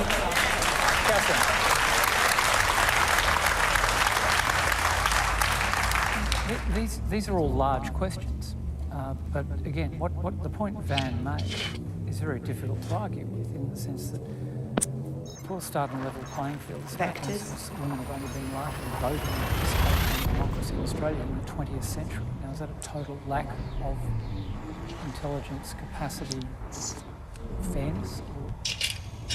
I don't know. It strikes me that you only have to look at most of those metrics to realise that the empowerment of women, the emergence of women Gathering from life information, beyond cartography child update. rearing. And this is not to Accessing derogate database. child rearing at all. It's a foundational, vital foundational institution. But as women's horizons have expanded, in G-stars a are finite white, number of yellow main opportunities, sequence some men have stars. lost out. They range in mass Especially from 0.8 to with 1.2 solar masses as we've and have automated surface temperature the reaching expansion of the 6,000 technology Kelvin. that has removed a huge amount of emphasis on That's non-traditional impressive. masculine attributes of physical strength and so on. The workplace has changed. It's a fluid, dynamic environment. Men are feeling threatened by this. And Adjusting for jump. there is a sense that some men are translating it as they're losing. There's a point I Hyperspace made about the velocity Afro-Americans in the last wave of this in the United States with affirmative action and so on. That's evened out to some extent. I'll close on this because I don't want to take up too much time. We've got much more ground to cover. But I think it's a lazy term, identity politics. All politics is identity politics. Parties campaign on identity. It's whether they say we're a party of individual freedom. That's an identity. It's a concept. The idea that identity is purely clustered around rainbow politics or feminism or race. And again, I sound like I'm having a bet each way, and I probably am, because I'm torn on this. I was a bloke this day 7 years ago. So I've been on both sides. I don't believe I was toxic as a guy, but I could go back through my career and have plenty of times I didn't cover myself in glory, locker room talk, the whole lot. So I'm not going to pretend that we're all on a level playing field. But likewise, I just think this identity politics thing now is a lazy slogan that's eliminating real differences, and politics is about these symbols. And it's terrific we're all here having this disagreement tonight, because that's the great strength of the West, is that we do this, and that no one deplatformed this gentleman, which would have been reprehensible. And I'm thrilled that we're here having this discussion. Especially around There's a change petition out there. The next question comes from Taryn Batten. If you insist. Searching This is a database. question for the panel, but mostly for Jordan Peterson. Plus M star. Do you believe that a stay-at-home M stars are full-time red mother stars that is form the adequately bulk of the valued main in today's sequence stars society? in the galaxy. Their mass is low. As a is stay-at-home their mother surface myself, temperature. I don't feel valued by You couldn't wider tell that. society, as most of what I hear Great. focuses on women Really getting back to great. work as soon as possible. And you don't hear anything about the benefit of staying home and the benefit for the children. Jordan Peterson, start with you. Be the gentle, Jordan. She looking rough. Well, I certainly noticed that when my wife had small kids, and we used to go out together, and of course I had the small kids too. But it was, I stated it that way for a purpose. When we would go to restaurants and so forth together, she was often treated with less respect than she would have been had the Scanning the kids not entire been with system. her. Cartography And is that was updating very now. bothersome Searching because index. it's quite a sacrifice and a very Plus useful M star. sacrifice to have small children, and Plus people M who have them stars should are be red treated with stars respect. that form the bulk of I the think main that sequence we stars in do the an galaxy. awful lot of Their mass is lying to low, women as in is their our surface society. temperature. And I think that's a better answer to your question. That's because, impressive. I think the data indicates this too, that What kind of lies do you mean, Jordan? that career is the most important thing in life and is most likely to be the case that way for men and for women. I think it is important for more men than for women because women take the primary role for very early child rearing, but it's clearly the case, as far as I can tell, that for most people, and the statistics bear this out, that family is by far the most important commitment that people make in their lives. And I think we lie to 18 to 19-year-old women non-stop, especially in universities and educational institutions. That's your minute, by the way, sorry. By telling them that career is going to be the fundamental purpose, give the fundamental purpose to their life. And for most people, that's simply not the case, nor should it be. Terry Butler, going straight to the question. Stay-at-home mum who does not feel valued in society. What is it that's caused that feeling, do you think? It's actually really fascinating to me because I just speak to a lot of different people who feel that their group, the people who share their identity, Compiling data for talking about your identity, don't feel valued. And so women who go to work often feel undervalued because they feel stretched, or women who stay at home for longer feel undervalued because they go to a party and someone says, "What do you do for a living?" and they feel like they're being judged for staying at home. Their massive One of the great things as is about their being a surface feminist is temperature. that you want everyone to be valued for the inherent dignity that they have These as human systems beings. are vast. There is much to Something that discover. Jordan said earlier, of course, and I sometimes There's think much to discover. arguing about things from different perspectives without really understanding each other's perspectives. So can I say this? I think at the same time as saying that perhaps we lie to women, and I don't accept that, of course, but to go back to the question of what's the difference between toxic masculinity and masculinity, it's toxic masculinity to tell boys Completing they system must be scan for providers, cartography. that it's Stand somehow by. weak to stay home with the kids, that the men who take a year off to look after children in early childhood are somehow lesser than men who are out there aggressively fighting for their career. These strict gender-based roles damage everyone. I was a mother. By the way. Well, you know, the breastfeeding wars, Tony.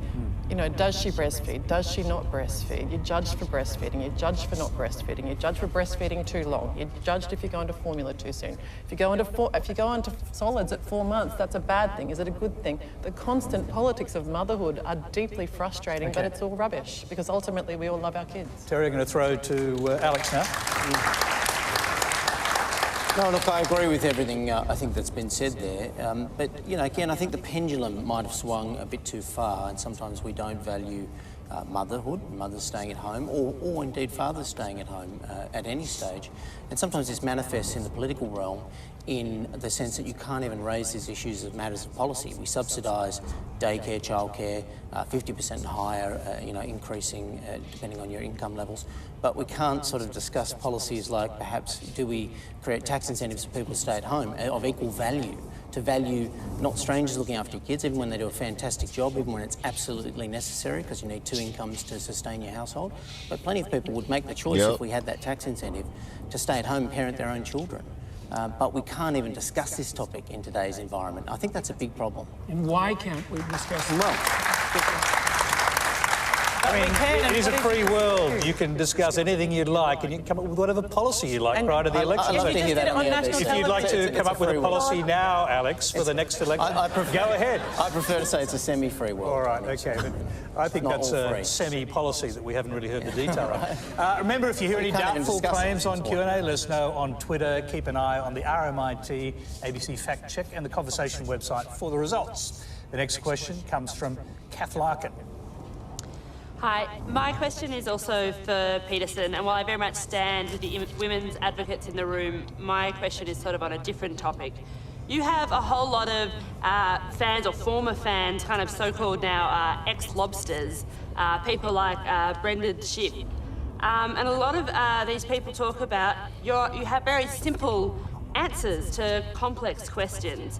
You know, I think you often talk about individual responsibility over things that it's impossible for individuals to actually have responsibility over. You look at the extortionate housing market, the precarious gig economy, like things that are well out of our control. So I want to know, what is your answer to young people for some of the really big problems facing humanity, like the climate catastrophe, like economic crisis, like the precarious job market? Because I just don't, you talk all this much about individual responsibility. Most of us are never going to be able to afford to have all of these assets to have responsibility over. So what is your advice beyond banal comments like clean your room? Well, Poor thing, she's about to get ate apart. To answer a question that ends with your comments are banal, politely.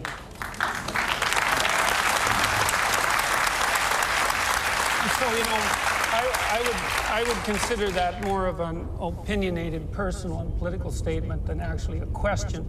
So why don't you try reformulating that so that there's an actual question there? What is your...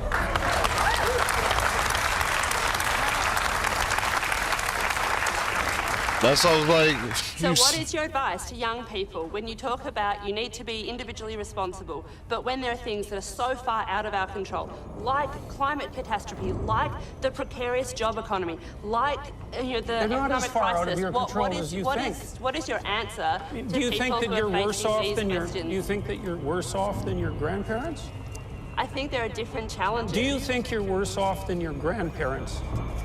I think that... Jordan, once again, we're not going to cross-examine our questioners.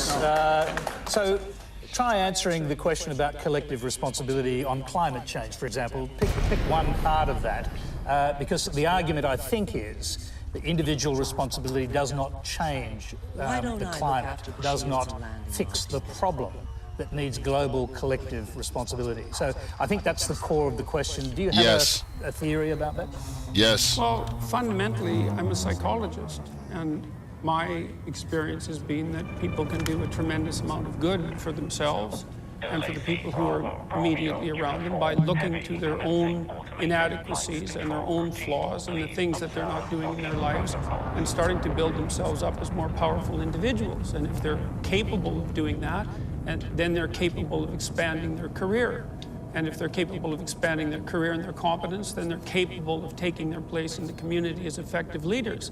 And then they're capable of making wise decisions instead of unwise decisions when it comes to making collective political decisions. I'm not suggesting in the least, and have never suggested, that there's no domain for social action. I'm suggesting that people who don't have their own houses in order should be very careful before they go about reorganizing the world, which happens in many ways. So, can I just to,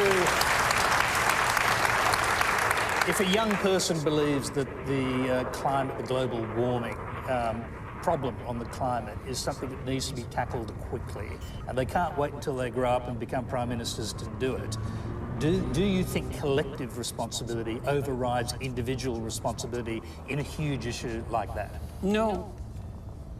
Okay. I don't. I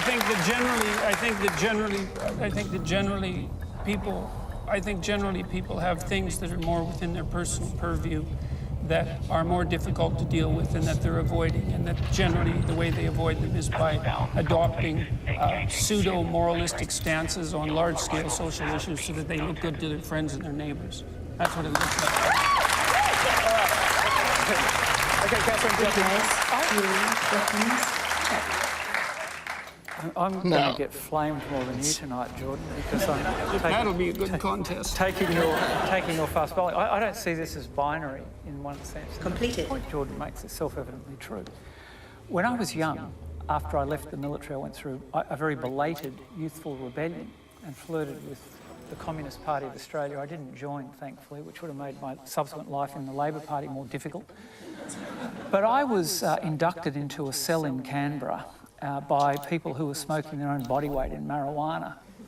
And there's a reason they call it dope, not smart. Fair dinkum, you know.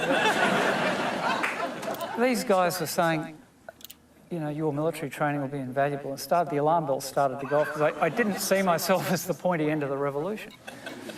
But when you can't make the rent and you can't keep the power on, you make a pretty poor revolutionary. And that's flippant, but it's the truth, you know, that whatever will we attempt to impose on the world has to come from some kind of authentic life that we've in some ways dealt with our own defects. Catherine, that's your minute, I'm sorry to say. I'm going to go right across to the other end of the panel. Bam.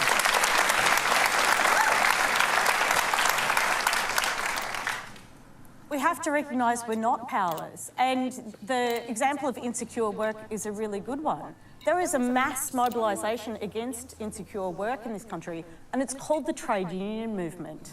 And the trade union movement realised a long time ago, and so many of the things that we really value about Australia, you know, like equality in the workplace, equal pay, the right to occupational health and safety, were won by the mobilisation of working people through trade unions. And if you're feeling disenfranchised and you're feeling powerless, whether it's about the workplace or whether it's about climate change, the vehicles for change, for you to add your own individual gift to a mass movement, they exist for you. We are not powerless in a democracy. The fact that anybody thinks they're powerless has to do with relentless attacks by corporate interests to smash the structures that can resist greed. Just about out of time there. Alex, can you fix a global problem like climate change without global action rather than individual action? Well, obviously global action is necessary to fix a global problem, and that's part of the problem, that we don't have real global sign-up from some of the biggest polluters and the biggest economies, so obviously global action is necessary. But, I mean, you know, I was an Army Reserve officer, I never found any communists, and, you know, I hear what Van Batten's saying, but that sounds like a communist attack on the free market as well. You know, and this is the problem. You know, constantly the West is under this pressure. You know, we've got people assaulting what makes your life, as Jordan was about to say, you know, so much better than your grandparents' life. The fact is, it doesn't matter who you are in our country today. We have it so good in this country compared to the rest of the world. And we do. You know, we've got more information at our fingertips. We've got more prosperity per person than anyone else on the planet. Sometimes we get obsessed with our own individual problems. But you go to most of the world, it isn't a free world, Tony. It's a non-free world, most of the world. They live in oppressive regimes. They don't have more than $1 a day to live off. People die of all sorts of bad things. And people forget that in a Western democracy, in a neoliberal society, we actually have great benefits at our fingertips. You can do a lot in this country. That's your minute. Low wages, insecure work, Terry Butler. the inability to buy a house. Well, I didn't think I'd hear Alex say anything to top the idea that while on national television debating an idea, that we're somehow not allowed to talk about that exact idea. You do have a platform and you can debate issues, and we do it all the time here in Australia. So I was pretty shocked by that comment, Alex, but calling the trade union movement a communist assault on working... Well, historically it has been. It's been very connected with the Communist Party. Come on, Alex. Well, if you know your I'm Labour sure Party you history... remember. There I'm hasn't sure you been a remember Communist very Party in well. this country since 1990. If you know your Labour Party history, the connections between the unions... Now you're doing the interrupting, and I'm just going to let Terry Butler finish her minute. Well, I think this idea that suddenly we all need to be scared of democratic institutions like the trade union movement, that somehow it's a communist plot, is pretty ridiculous. And I say that with great respect because I'm very fond of you, Alex, as you know, but it's ridiculous. It's ridiculous. But I do want to say, I guess, this. For me, I don't think there's a distinction between personal responsibility and collective responsibility, because it is out of a sense of duty and personal responsibility that we give up our weekends, that we give up our early mornings to go out and be part of a big movement. It's not to make ourselves feel better. I mean, with respect, it's just kind of an Ayn Rand formulation that all altruism is really about yourself. It's not. It's because people feel deeply, deeply, passionately and concerned about the big challenges of our time. My 6-year-old talked to me about drought and climate change the other day. He's not doing it out of a sense of wanting to feel better and have his neighbours like him. He's genuinely concerned about this. And that, well, can I say, the people in the AYCC, the young Australians who spend their weekend often protesting me, fine, thanks guys, you're still great. They're not doing that because they want to be liked by their neighbours. They're doing it because they have courage and they have the commitment to do it. And that's brave. All right, we're going to move on. We've got so many questions. We want to get to as many of them as we can. Next question comes from Craig Pett. Martin Luther King's dream was that there would come a time when people would not be judged by the colour of their skin, but by the content of their character. How is today's identity politics consistent with that vision? All right. Jordan Peterson. It's been fun. Right. I got night. It's 4 in the morning. I'm about to get a couple hours of sleep for work, like 3. And it's been fun. Yeah, I got more shit to unlock, some more engineers I haven't unlocked yet. And on that note, I'm about to go unlock the engineer that's called my bed. Deuces.